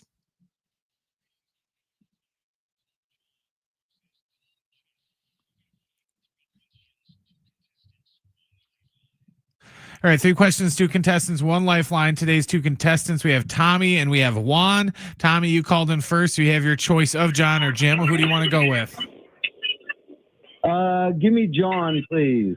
All right, Tommy, you get John. That means Juan, you get Jim, okay? Yes, sir. All right, Brent, what's the question of the day? All right, guys, we touched on it earlier. The Chargers are opening up camp today at USD. Today's question, can you name these 6 quarterbacks in Chargers history that have thrown for 10,000 or more career yards? So we're looking for the 6 quarterbacks that have at least 10,000 or more career passing yards with the franchise. All right. Juan, you're up first. What's your first guess? You do have a lifeline if you want to use it.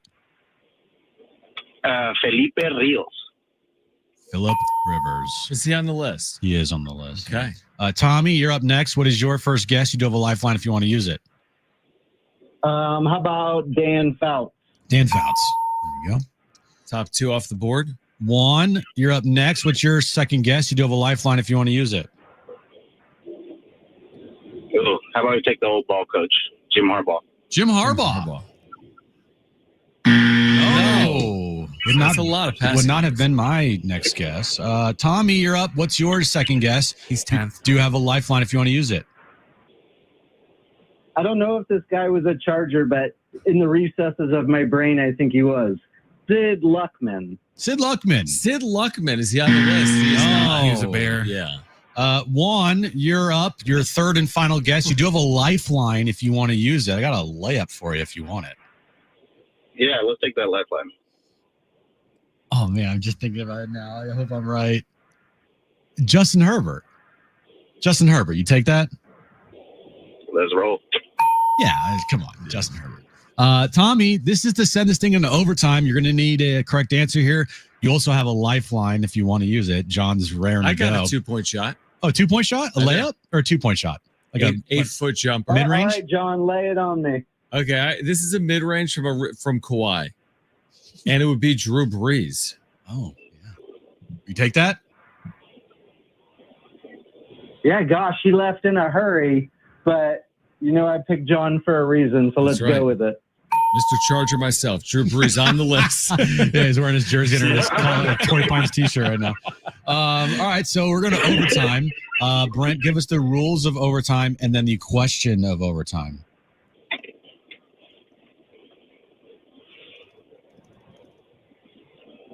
There was only 6 and we didn't name all of them, so I was just kind of wondering. Okay, yeah.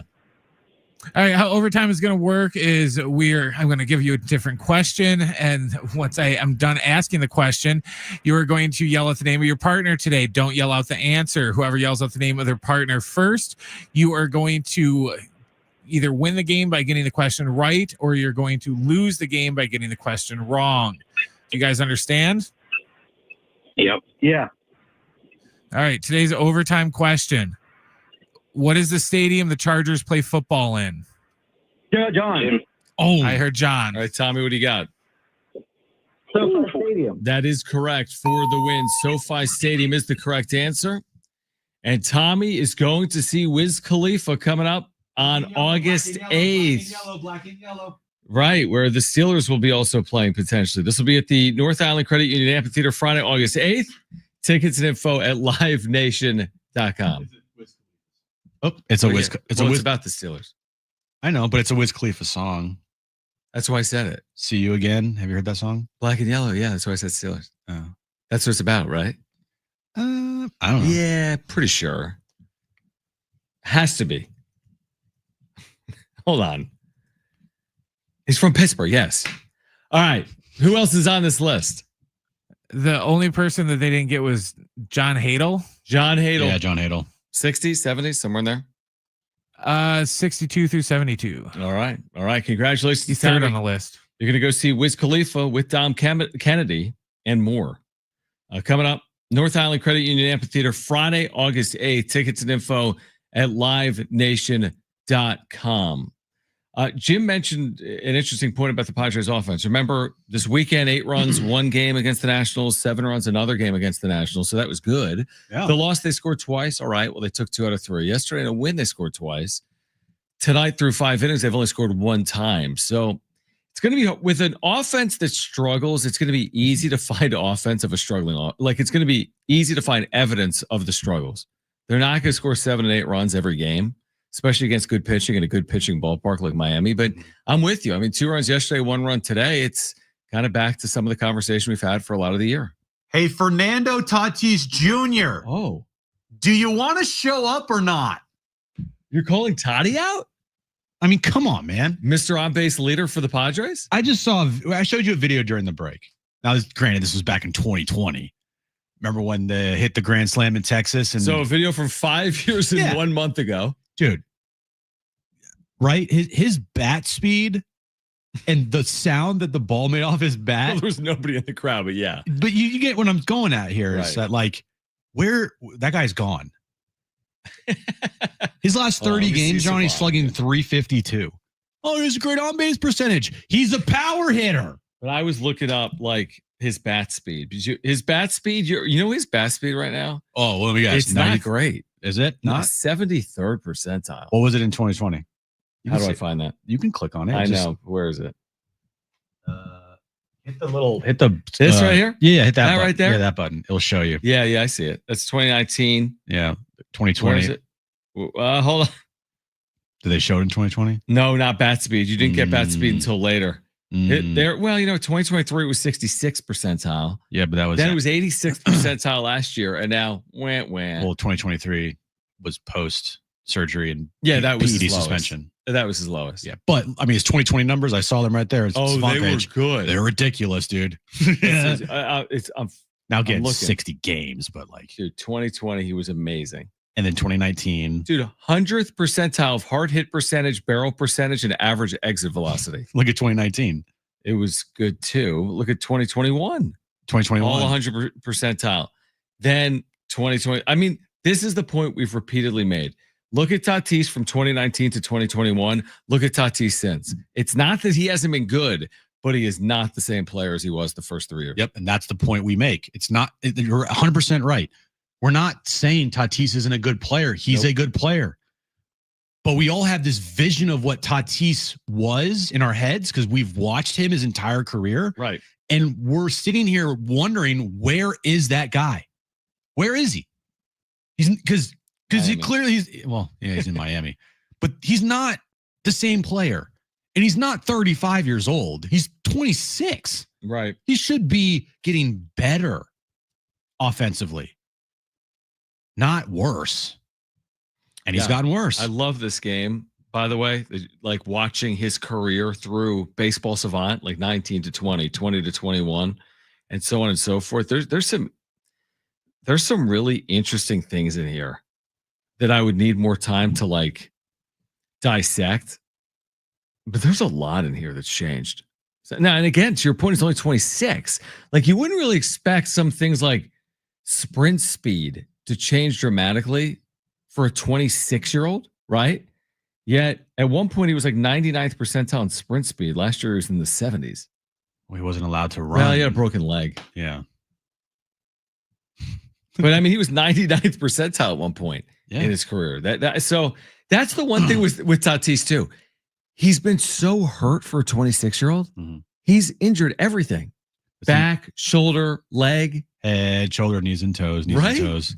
Everything's been hurt. Everything. So it's like, well, he's only 26. Yeah, but he's like a 46-year-old with the injuries. He had the back and the groin, the wrist and the shoulder, the leg last year.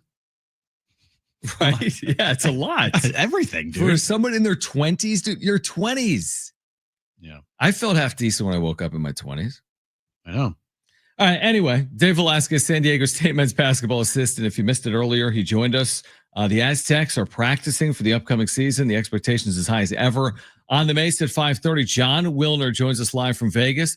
Big Ten football media days with more reaction to everything playing out between the Pac-12 and the Mountain West, Pac-12 expansion, and more. John Wilner will join us coming up at 5:30. We have SDFC tickets we're giving away. Final hour of John and Jim kicks off next right here on San Diego Sports 760 and live on the iHeartRadio app.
All right, this update is brought to you by Rapid Radios. Padres Marlins, 6th inning right now. Marlins lead the Padres 2-1. Padres are threatening runners on the corners with just 1 out. Xander Bogaerts at the plate. And NFL news of the day, Commanders wide receiver Terry McLaurin, who wants a new contract, is holding out. He is not at camp for the Commanders. Rapid Radios are instant push-to-talk walkie-talkies offering national LTE coverage and no subscription ever. Business owners can keep in touch with up to 200 staff members at one time. Go to rapidradios.com now for up to 60% off and free shipping.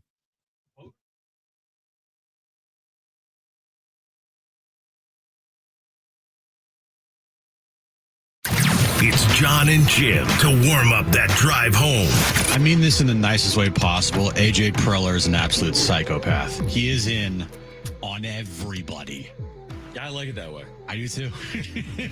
Give me more. Give me more rumors. Give me more trade possibilities. Give me it all. We had read earlier, maybe from Ken Rosenthal a week ago, that it appeared as if the White Sox were willing to pay down all of Robert. And he's like, well, Robert's playing better, so you might get some pay down for 2025. Now, time for John and Jim. All right, San Diego and Southern California, what's going on? Final hour of John and Jim. Remember, we're announcing those grand prize winners of SDFC tickets coming up at 5:30. Is there still another chance to qualify and win those tickets? Last chance to qualify and win. Open the iHeart app. Search for San Diego Sports 760. Leave us a talk back with your favorite SDFC player.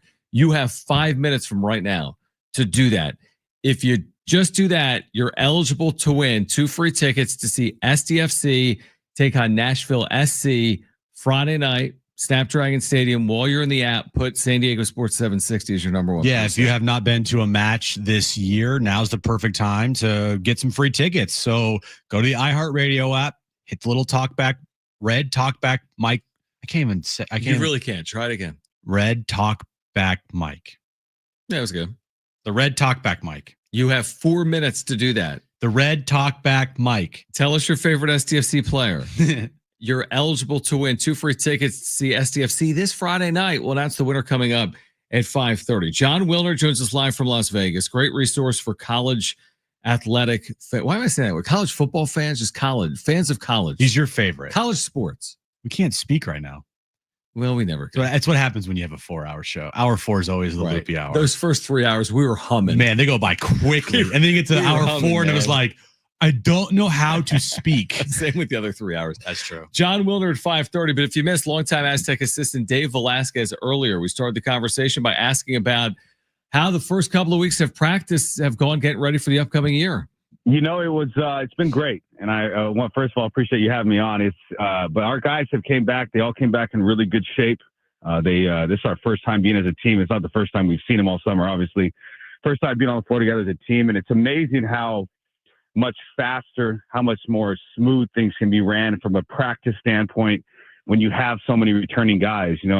That's what coaches look for. You can move faster through getting the habits back, getting the fundamentals right, and then where you can move on and really get to the kind of the meat and potatoes of what we do and the foundation of what San Diego State basketball is. And we've had our new guys have picked up this stuff very quickly due to the fact that most of the returners, if not all of them, have really been out there for those reps over the past, 2, 3, 4 years, whatever it might be. So it's been good. It's been great so far. And we're hoping that we can continue to stay healthy as much as we can as we move forward through the summer. What's the feeling like knowing you have so many players from last year's team returning this year? That's always a hard question because you need the guys that are returning to make their own individual jumps, from whether it's freshman to sophomore to junior, or, let's use Miles Bird as an example. Last year was the first year he was a guy that, he went from being 6th, 7th on a scouting report to number 1 at times, and he's going to have to adjust, and he was making adjustments throughout the year. And now he's got to be ready to go, understand those adjustments he had to make and be better than even he was last year. So, and that's from top to bottom from all our guys. And it's from, there's some guys that came off the bench last year that are hungry to try to earn a starting position this year and earn more responsibility and time on that floor. So it's been it's been fun to see their hunger because of what you're asking about, which is what is the ceiling. Obviously, we're incredibly optimistic with the team we have, the talent we have, the length we have on the floor, and honestly, the experience of having so many guys back and new guys. Dave Velasquez, longtime successful San Diego State men's basketball assistant, with us right now. John and Jim, San Diego Sports 760. I know people have to ask you about this because you have so much depth, and it's still only the summer. But like, what would you say when you're asked, like, is this the deepest team in San Diego State men's basketball history, or will that play out over the next 6 or 8 months? It will play out, and I do think that it will be a really big strength of ours. Mm-hmm. Especially as you go through a season, and you're gonna go. There's gonna be hiccups. There's gonna be times where guys go down with, hopefully all minor injuries, whether it's a rolled ankle, whether it's a shoulder issue, which we had last year a couple of times, where guys are going to be able to step up and be able to rely on that bench and that depth. And when they all are healthy, yeah, we're going to have some hard decisions to make as a coaching staff, and we're going to have to probably play more guys than we usually do, because the talent on this team is really deep, and it's deep at a lot of positions. And especially if, like I said, if healthy, right now we're continuing to get Magoon Guaf back and get him ready to go. And then, Reese Waters is, we're being very cautious with his development. He looks great, but we're still holding out on some of the live stuff as much as we go through this summer. So, and that has nothing to do with his foot. It's just kind of just making sure that Reese is going to be ready to go when the time matters the most, which is, it's not in July. You don't win a conference championship in July. It's helpful. It's a great part of your foundation of how to get there, to get to the end goal, but you don't do it in July. You do that as the season approaches. Yeah. How is Magoon looking? How is he progressing? And word is he's put on a little bit of muscle this offseason so far.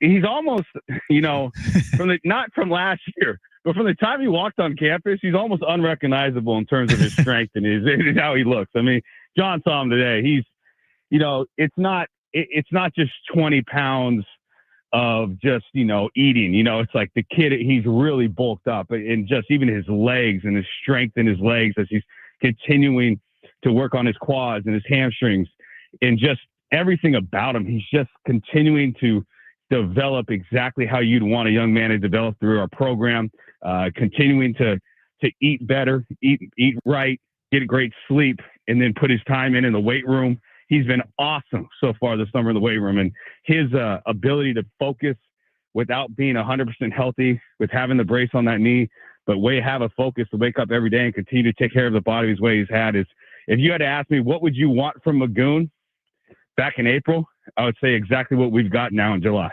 He's done everything we've asked him to do with everything he's going through. What did he weigh when he got here? Where was he and where is he now?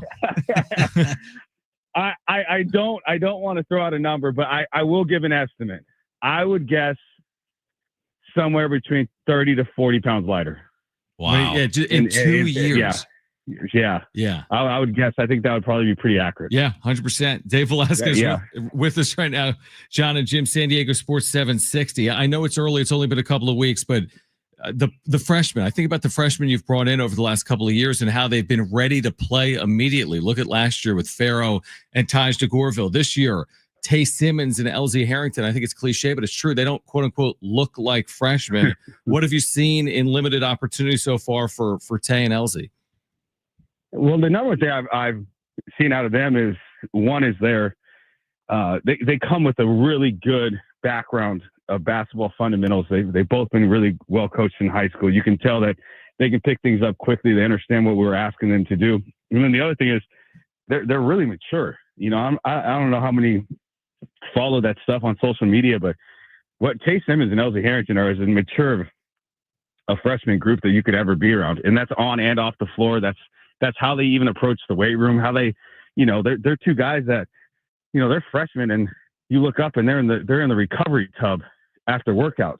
You don't see that. Usually you have to teach freshmen to do that. That's not even who they are. They're very much advanced in terms of how their approaches as freshmen. And it's been great to still, there's definitely times they still look like freshmen, compared to everyone else that's out there. But they're so talented. They're incredibly coachable, and the future is so bright for both of them. Year 2 guys, Farrell Compton and Taj DeGorville, coming into this year, has their offseason looked, in your opinion, and early on so far? Are the expectations for them, I'm sure, are going to be raised to another level going into the year 2 for those guys? Yeah, and again, they're 2 guys that last year when they got here at this time, it's the first time hearing any of our voices. It's the first time hearing the terminology we're using on the floor. Your talent's one thing, but to do what the coach are asking you to do what your teammates are asking you to do. Now they're doing that for LZ and Tay. Mm-hmm. And it's just amazing. It's like everything you believe in about it, being a coach and making sure that the older guys teach the younger guys. We have that now, and Tay and LZ get to look, ask Farrell and Todd's questions. What the coach mean? Like they can speak in their own kind of terms together of knowing what we want out of them. And, they've really done a good job on that part of the game. And the other thing they've done is just their bodies just look different. Our fans are going to say the same thing. I mean, I think, John, you said it to me today. I mean, Farrell just looks different. Taj looks different. They look older. They look more mature. They look more physically ready to continue to contribute. Like you said, they contributed a lot last year as freshmen. Yeah. Too, in the past few years. I mean, that's as much as any freshman's contributing a long time, but what those 2 guys were able to do last year. Final one from me. I think we touched on this with you when we talked about Miles Byrd, maybe when he announced he was returning to the Mesa, but you were with him throughout the process in Chicago, the Combine. What is this offseason and the experiences he went through in Los Angeles during the training, in Chicago with the Combine? What impact will that have on him as he enters his redshirt junior 4th year on the Mesa? I think it's just a very a focus that he needs, which is to continue to work on his body, continue to put on weight.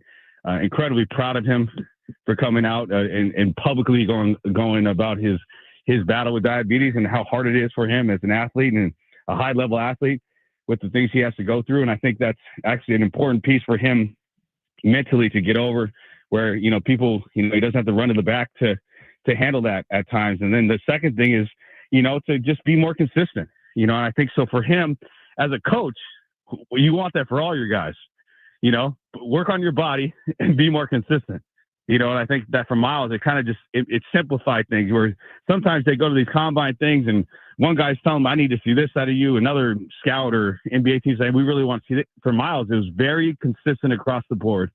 We want to see you shoot the three-point shot better and more consistent.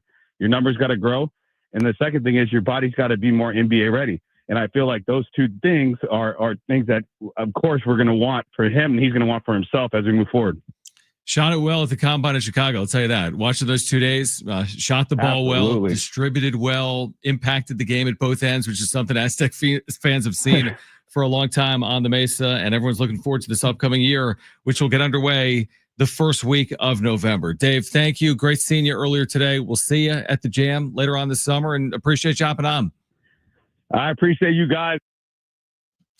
All right, that's where we lost Dave. We had him on earlier. Just has done an amazing job over the years on staff. For Brian Dutcher, Steve Fisher, Dave Velasquez with us here on John and Jim. All right, John Wilner will join us from Las Vegas.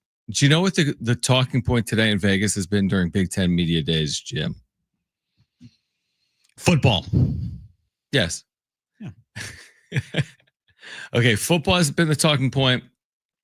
I'll tell you the other talking point on the other side. Plus, John Wilner will join us live at 5:30. Jim's back page is still ahead as well. We'll have the updates from South Florida where the Marlins have added on. They now lead the Padres 3-1 in the 6th inning. Where's your update? Game 2 of a 3-game series, and the Marlins aren't done. They've loaded the bases in the 6th inning with 2 outs. Just do play-by-play. I'm going to. It was a breaking ball in. Perfect. All right. They caught a right-handed batter right in the midsection. John Wilner coming up next on John and Jim. No, he's not coming up next. He's going to join us at 5:30. I know, but later in the show. John coming up Jim, next. San Diego in the Sports show. 760 live on the iHeartRadio app.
At 7:60, excited to announce our partners at Global Citizen just revealed the lineup for the 2025 Global Citizen Festival, returning to Central Park September 27th. This year's event, headlined by The Weeknd and Shakira, hosted by Hugh Jackman. The festival will rally action to bring energy access to 1 million people across Africa, protect 30 million, is that hectares of the Amazon rainforest? What is that word? Why would I ask Jim that question? Seriously. Look at that word. Put that into Google. Is it hectares or hectares? Type it Hectares. Is that spelled right? Well, John. Well, hold on. A hectare is a metric unit of square measure equal to 100 acres. Yeah, I don't see that every day, that word. Hectare. You? Hectare. You see that word? No, John, I don't. Okay, good. Provide education for 30,000 children around the globe.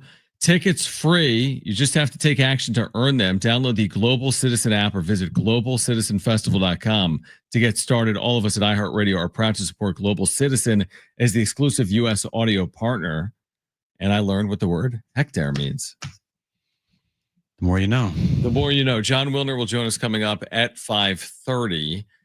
Yesterday, we learned that Memphis is not going to the Big 12. So ask John Wilner what comes next for Memphis. Mm-hmm. He's at Big 10 Media Days. I like how Vegas now has just turned into the media college football capital of the world. Right. Like you're thinking Big 10. Like, why would they be in Las Vegas? But they do have UCLA and USC. Now, the SEC does it where? I think it was in Atlanta. Atlanta. It's always in Atlanta. It's always clearly in or like Atlanta, they have the SEC title game in Atlanta. Right, exactly. But you're right. I mean, the Big 10 in Vegas, but when you add USC, when you add Oregon. So you'll have the Big 10, I'm assuming the new Pac-12, because the old Pac-12 was in Vegas. Mountain West. The Mountain West. Any other conferences in Vegas? Big 12 was there this year. Big 12. That's right. The Big 12 was there. Yep. Some of the conference tournaments coming up, basketball will be in Las Vegas, including the Big 10. Everything's in Vegas. Everything is in Vegas. Even though it's incredibly overpriced, but to go. And hot. It's ridiculously hot. Everything there costs way too much money. Dude, 10 years ago, no NHL. No NCAA. Everything was prohibited because of betting, right? Mm-hmm. There was nothing.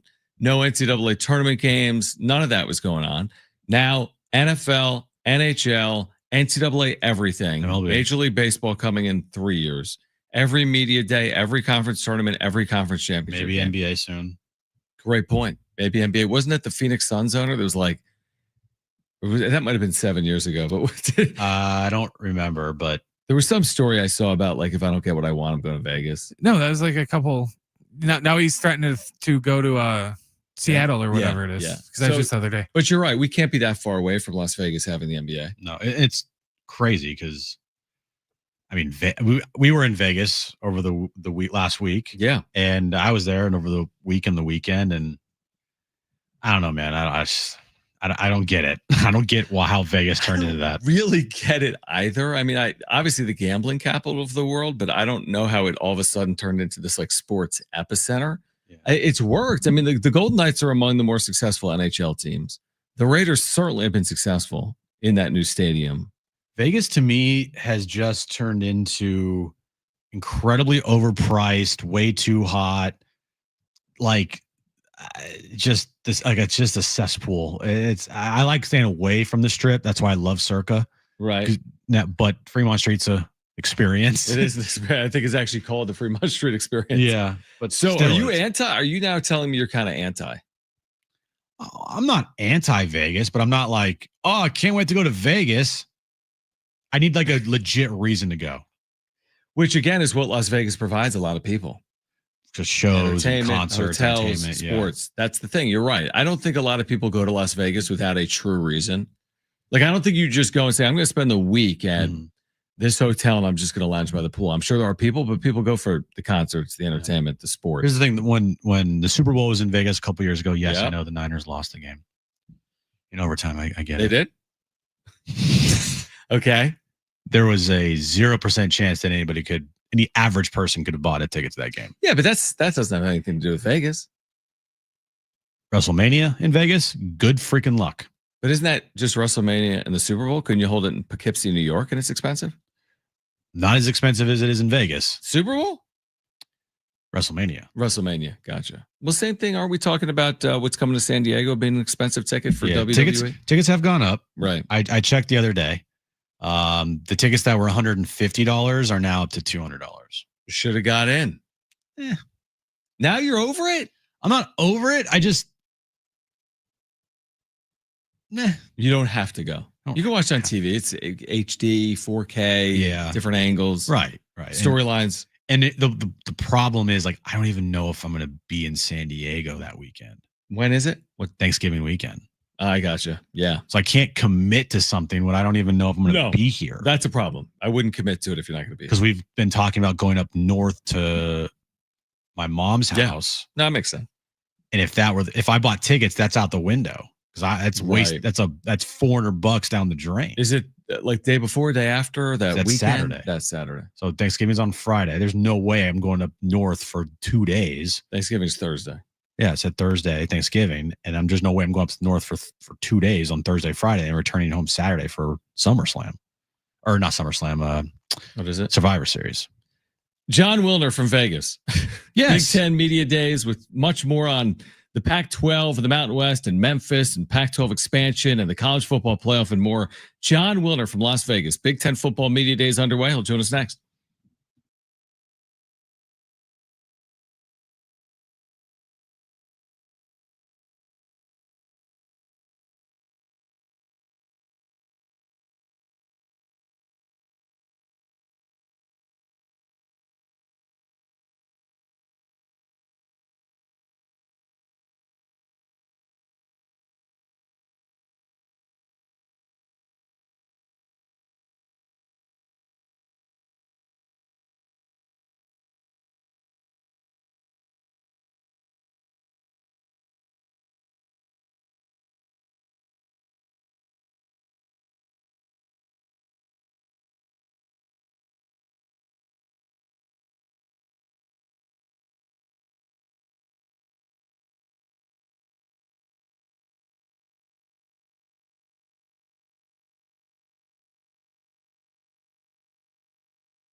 All right, this update is brought to you by the Jim Buttrell Real Estate Team. Marlins and Padres in Miami, bottom 7. Marlins lead the Padres 3-1. We'll keep an update on that game for the rest of the show. An NFL news of the day: wide receiver for the Commanders, Terry McLaurin, is a no-show at camp. He is holding out for a new contract. Would you like to know what your home would sell for today? Get a simple text message with your home's value by texting your address to 855-600-6000. You'll get no phone call, just a text. Jim Buttrell is the buyer. Simply text your address to 855-600-6000. All right, let's get John Wilner in here. The Wilner Hotline, great resource for college sports fans, especially in the West. He's at Big Ten Media Days in Las Vegas. We'll react to all of that, John. We appreciate you taking time for us in San Diego. I want to start with more local, with what's playing out still with the Mountain West and the Pac-12. That they failed to reach a resolution when it came to mediation, as you've been reporting on. What comes next there? Is a resolution or settlement still a likely outcome, even though they haven't reached it as of yet? I think it's still the most likely outcome. I think it was too early. Both sides decided it was a little bit too early to cave and agree to something you weren't fully comfortable with. So now it goes back to court, right? On September 9th, I believe it is, there is a hearing on the Mountain West's motion to dismiss. If the judge does not grant that motion and the case moves forward, then I think both sides are going to be more interested, especially the Mountain West, in potentially settling. So just because they didn't settle with a mediator doesn't mean they can't settle at a future date. I don't think either side wants it to go to trial. University presidents do not like court trials, but it's just, as someone told me, it's a little bit too early. You know, you want to see what cards the other side has before you agree to the settlement. Looking forward here, do you think the new Pac-12 this year goes beyond 8 teams for the 2026 season, or do you think they're pretty much set right now? For football, you know what? If I were going to bet, I would say the most likely scenario is that they're going to have 8 teams for football, right? 9 for basketball with Gonzaga added. I'm not sure that there's an easy 9th football team, as much as they might want to do it because it makes scheduling easier. There's just not an easy answer, right?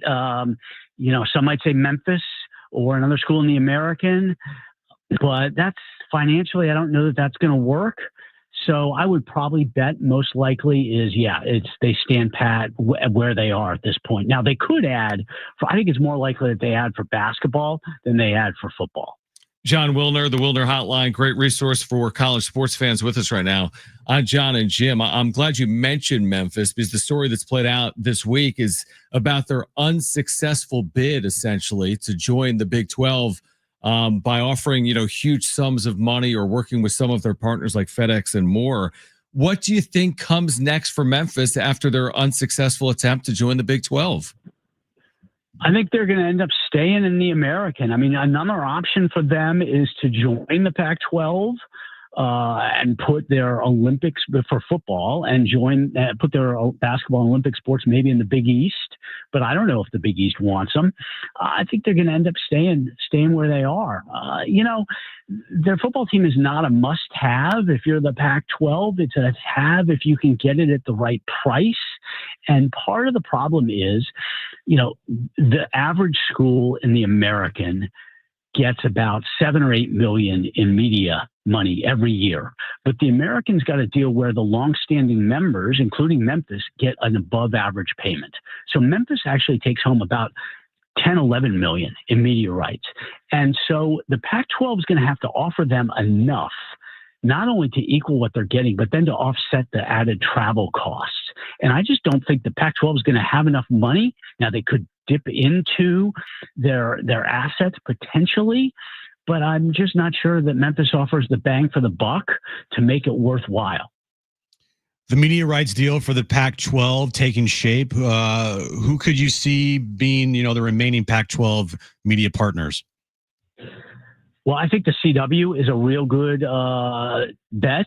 They've had the Pac-12 for these 2 years, right? The 2 years where Washington State and Oregon State are playing by themselves. CW has partnered with them in each season. CW's also got the ACC for football.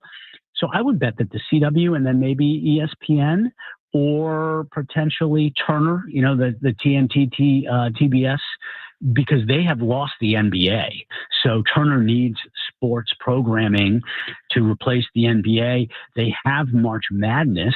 So getting Pac-12 basketball would potentially be a nice complement to their March Madness portfolio. John Willer with us right now. John and Jim, San Diego Sports 760. Let's turn our attention here to what's playing out nationally. You're at Big Ten Media Days in Las Vegas. That alone is a sign of the times.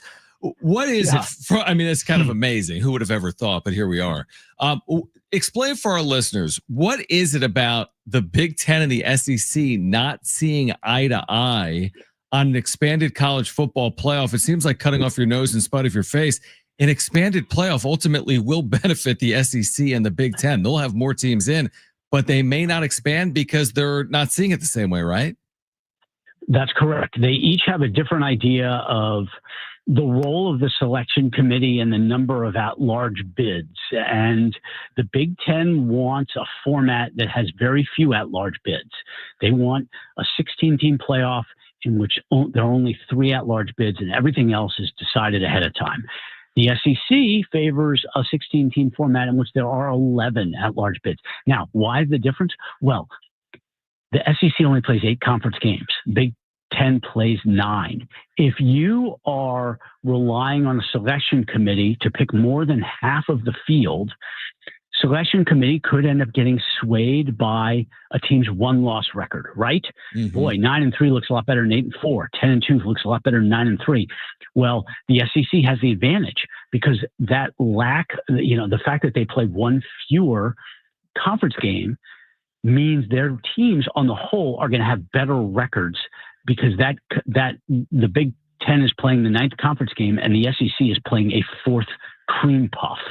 So the SEC records are going to look better. And if you're relying on a subjective committee, the Big Ten fears that the SEC will get the benefit of the doubt. And looking forward here for, conferences like the new Pac-12, you envision that there's going to be this, automatic qualifier from the Pac-12 going forward here into the college football playoff, or how do you envision that playing out? Well, the playoff, one of the few things that is a certainty in the playoff is that the 5 highest ranked conference champs are going to get in. So basically, that means that there's 1 automatic spot for the highest ranked team from the Pac-12, the Mountain West, the American, Sun Belt, MAC, Conference USA. So whether the Pac-12 champ is San Diego State, Boise State, Washington State, Oregon State, that team is going to be competing against the champion of the American and those other leagues for that 1 automatic bid.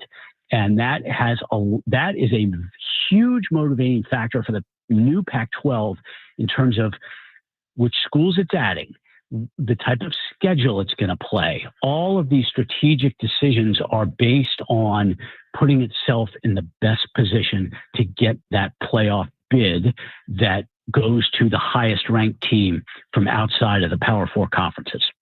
Yeah, it'll be interesting to see because, again, Boise, obviously coming off a college football playoff appearance, might be favored to do it again. And, of course, Boise among the schools heading to the Pac-12 in 2026. Switching to basketball, it felt as if there was momentum, even though people didn't necessarily want it, to expand this tournament from 68 teams to maybe 72 or 76 teams. Has that momentum slowed? Is it now unlikely that the men's and women's basketball tournaments will be expanding anytime soon? Yeah, it's interesting that the expansion movement for both football and basketball has kind of stopped, but dissipated a little bit. The NCAA tournament is going to expand eventually to 76, I think, but it's unlikely that it'll be for this coming season. If they want to get that thing to 76 for next March, they have to decide in the next couple of weeks. And I don't think that they're close enough. One, there's a huge amount of public opposition, which they're sensitive to. And the other thing is the money, right? The big thing with the money is none of the schools or conferences if they're going to expand, they need the total pie, the revenue pie to expand. They don't want right now every unit is worth $350,000. They don't want the value of that unit to go down to $325,000 because they're adding schools, which means CBS and Turner need to throw in more money. So if they can get enough money to make everybody whole, adding 8 teams, they may do it, but I think it's unlikely for this coming season. Final question, John, from me is just about the role Las Vegas is going to play in your mind for the future of the Pac-12. With or without UNLV, will the Pac-12's like tent pole events, Mountain West basketball, Pac-12 basketball, Pac-12 media days, potentially even Pac-12 football championship game, do you envision Las Vegas being like an anchor city for the Pac-12, even if it doesn't include UNLV? Oh, I think there's no doubt about that. Now, will they put every basketball tournament and every football championship game here? That I don't know, but I would think that Las Vegas would be the most prominent site for those big events, right? I mean, it's still, a destination spot, whether it's the old Pac-12 or the new Pac-12. People want to come to Las Vegas, and they know that. And the bottom line to me is, like, the Pac-12 would love to have Las Vegas, I think, more than it wants to have UNLV, right? So they're going to continue to come back here. There's no doubt about that. John, great reporting and insight. We appreciate it here in San Diego. Enjoy everything that Big Ten Media Days has to offer in Sin City, and we'll do it again soon. Thanks for hopping on. Thanks, John. Thanks a lot, guys. All right, great stuff from John Wilner. The Wilner Hotline. We'll react, plus Jim's back page, plus updates from Marlins Park, or what is it, Lone Depot Park in Miami, where the Padres and Marlins are playing. Plus, we've got the winner for SDFC tickets. Yes. And we'll share that with you on the other side. This is John and Jim, San Diego Sports 760, and live on the iHeartRadio app.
All right, John and Jim. Jim's back page coming up. Padres trailing 3-1 in the 8th and batting in Miami. All right, let's get to it. A drum roll for today's winner of 2 STFC tickets for Friday night at Snapdragon Stadium. Congratulations to Jeff from San Diego. You are going to SDFC's match on Friday night at Snapdragon Stadium. You can listen to that here on San Diego Sports 760. Yes. You can watch the match at Snapdragon. SDFC Midweek Live is tomorrow. And if you aren't Jeff from San Diego, you have another chance to win a pair of tickets tomorrow right here on John and Jim. It will be your last opportunity to win tickets, by the way. For the week. Correct. Last chance for Friday's match will be tomorrow. So be with us at 2 p.m. where Kevin AC will also join the show tomorrow. All right, let's get to it.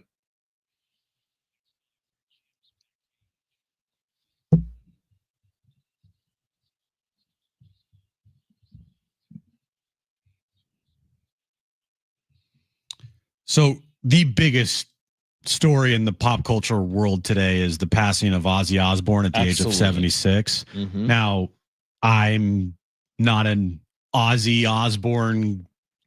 I'm not gonna say fan because I like his music, but I didn't like grow up being like, Ozzy Osbourne. Sure. Right. But Brent, you said that you're a big Ozzy Osbourne fan. In our 20s, we went to Ozfest like almost every year. Yeah. Ozfest ruled. So, yeah, kind of it's a sad day in the music world. We've had iHeartRadio put on a big push blast of some of Ozzy's, like if you want to listen to Ozzy Osbourne right now, go to the iHeartRadio app. Right.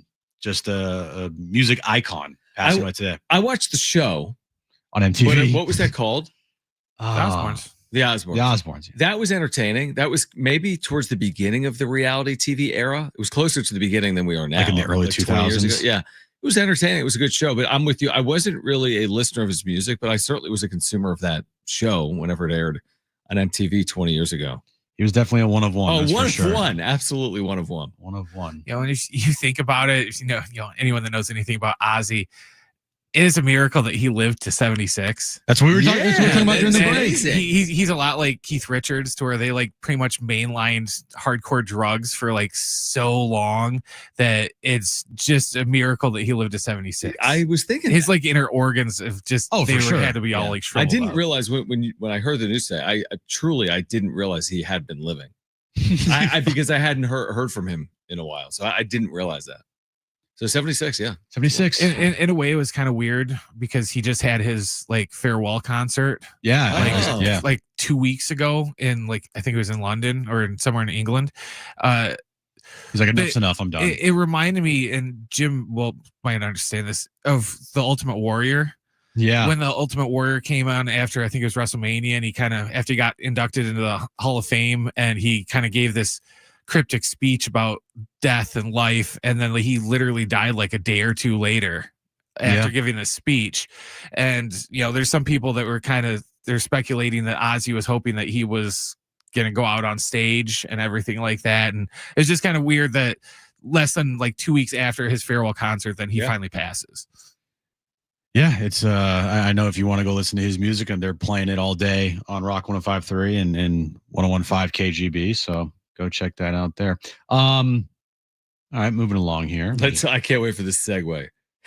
I know it's a Pop-Tarts. I can't. That's why you usually do the death one last. Yeah, I know, but it was. Tell me that. I wanted to talk about Ozzy first. Where are you going here? Where am I going? South Park. South Park. It kind of fits a little bit. Fine. Yeah, it's fine. You're fine. Paramount has reached a streaming rights deal with the creators of South Park, Trey Parker and Matt Stone, for a 5-year, $1.5 billion streaming deal. So that means they get the streaming rights for 5 years, or they're making new content over 5 years? They get to air the South Parks for 5 years on Paramount for $1.5 billion, or they're making new shows? They're making new shows. On Comedy Central, there's a new, I saw the other day, season starts tomorrow. An ad for new South Park season. What are we, 30 years in? We're a good amount. The thing you have to remember with South Park compared to The Simpsons is every season is less and less episodes. Yeah, 6, 8. But 20 years ago, their season would be 12 to 18 episodes. Now we're lucky if we get 6 episodes in a season, and they'll split it up to where we like 4. Then we got to wait a month. How is it worth that? That's amazing. My guess is it's obviously all the episodes will be funneled into Paramount. Well, see, that's the other tricky thing, and they got in this last time when they signed multiple streaming deals with multiple companies. That was like part of their one like movie they made for Plus, because they still have a deal with Max. Yeah, because like all the backlogged episodes are all on HBO Max, but if you want the new episodes, they're going to be on Plus, Comedy Central, and Max. So it's really confusing. Moving along here, Pepsi has announced a new Coca-Cola that will help be gut friendly. Pepsi is not. Oh, sorry, a new Coca-Cola. I sorry. That is big news then. Pepsi announced a new cola. Okay. That's what it was, not Coca-Cola. My brain just said Coca-Cola. Pepsi announces a new cola to help with gut-friendly fiber, like probiotic or something. Yeah, that's smart. It's a probiotic cola, a soft drink. It says that it will have the same classic crisp, refreshing taste as Pepsi, with the added functional ingredients of 3 grams of fiber. That's very smart, in my opinion. The new cola boasts 30 calories, no artificial sweeteners, and 5 grams of cane sugar. I'm into that. Seriously. From the iconic blue can, the consumer preferred Pepsi Zero Sugar. They are adapting a new cola to help with your gut. But you know what that is? That's going up against these companies like Poppy. You know what I'm talking about? Those sodas, the Poppies. They're like low sugar, low calorie, health benefit sodas. That's definitely a portion of the market now. Yeah, the announcement of Pepsi's new cola came on the same day that Coca-Cola confirmed plans to release cane sugar versions of their classic drink. Oh, I didn't realize they were doing that. Yeah. Isn't health benefit soda kind of an oxymoron? Kind of, it's 100% of oxymoron. I agree with that, but I'd be like if on Monday Jim was like, Crumble cookies come out with a healthy cookie. No, but like bubbles in your, just like almost like, I don't know, like bubble water, seltzer water, carbonation. Thank you. Carbonation water. That alone, I don't think is bad for you, is it? No, but it'll make you burp a lot. Yeah, exactly. So exactly. All right, there you go. What a back page. Ozzy Osbourne, South Park, and Pepsi. Yes. All right. That was help good. With your gut. We are going to have a wrap-up show tonight for Padres fans. Now, if things don't change, it might not be the most thrilling show. It will be a very boring wrap-up show. I can tell you that. It's 3-1 Marlins. Man, come on. This offense has only scored 3 runs in the first 2 games. It just further proving why this team needs to go out and add bats. Babe Ruth. Well, yeah, I'm sure they just dig up Babe Ruth. It's fine. They might need more. They need to go out and add bats. Right. They might need plural more than Luis Robert. And it's also not easy when Fernando Tatis Jr. and Jackson Merrill have forgotten how to hit. Yeah, we're going to have to look at that tonight. Like, what is the depth of like Merrill's struggles right here? Yeah. Not good, John. I mean, he had the 2 home run game, which will make it look better in his last like 7 or 10 or 15. But it doesn't seem like it's going well. And again, Tatis will walk, but I'll leave with this little nugget on the way out. Jackson Merrill's last 30 games, John, he's hitting 185 with a 291 on base and a 287 slug. Wow. Where's second half Merrill? Last year we saw him. Well, I've jinxed him to hell. You really have. I was like, he's not having a sophomore slump. It's fine. Is it too late? Is it too late to bury that card? Yeah, maybe. I tried. I think I did bury it. Still can't hit. All right. Join us tonight for the wrap-up show. Kevin Acey tomorrow from South Florida. We react to the entire series. It'll be over by the time we're on the air at 2 p.m. For Brent and Jim, I'm John. Keep it here. San Diego Sports 760. Okay. Bye-bye.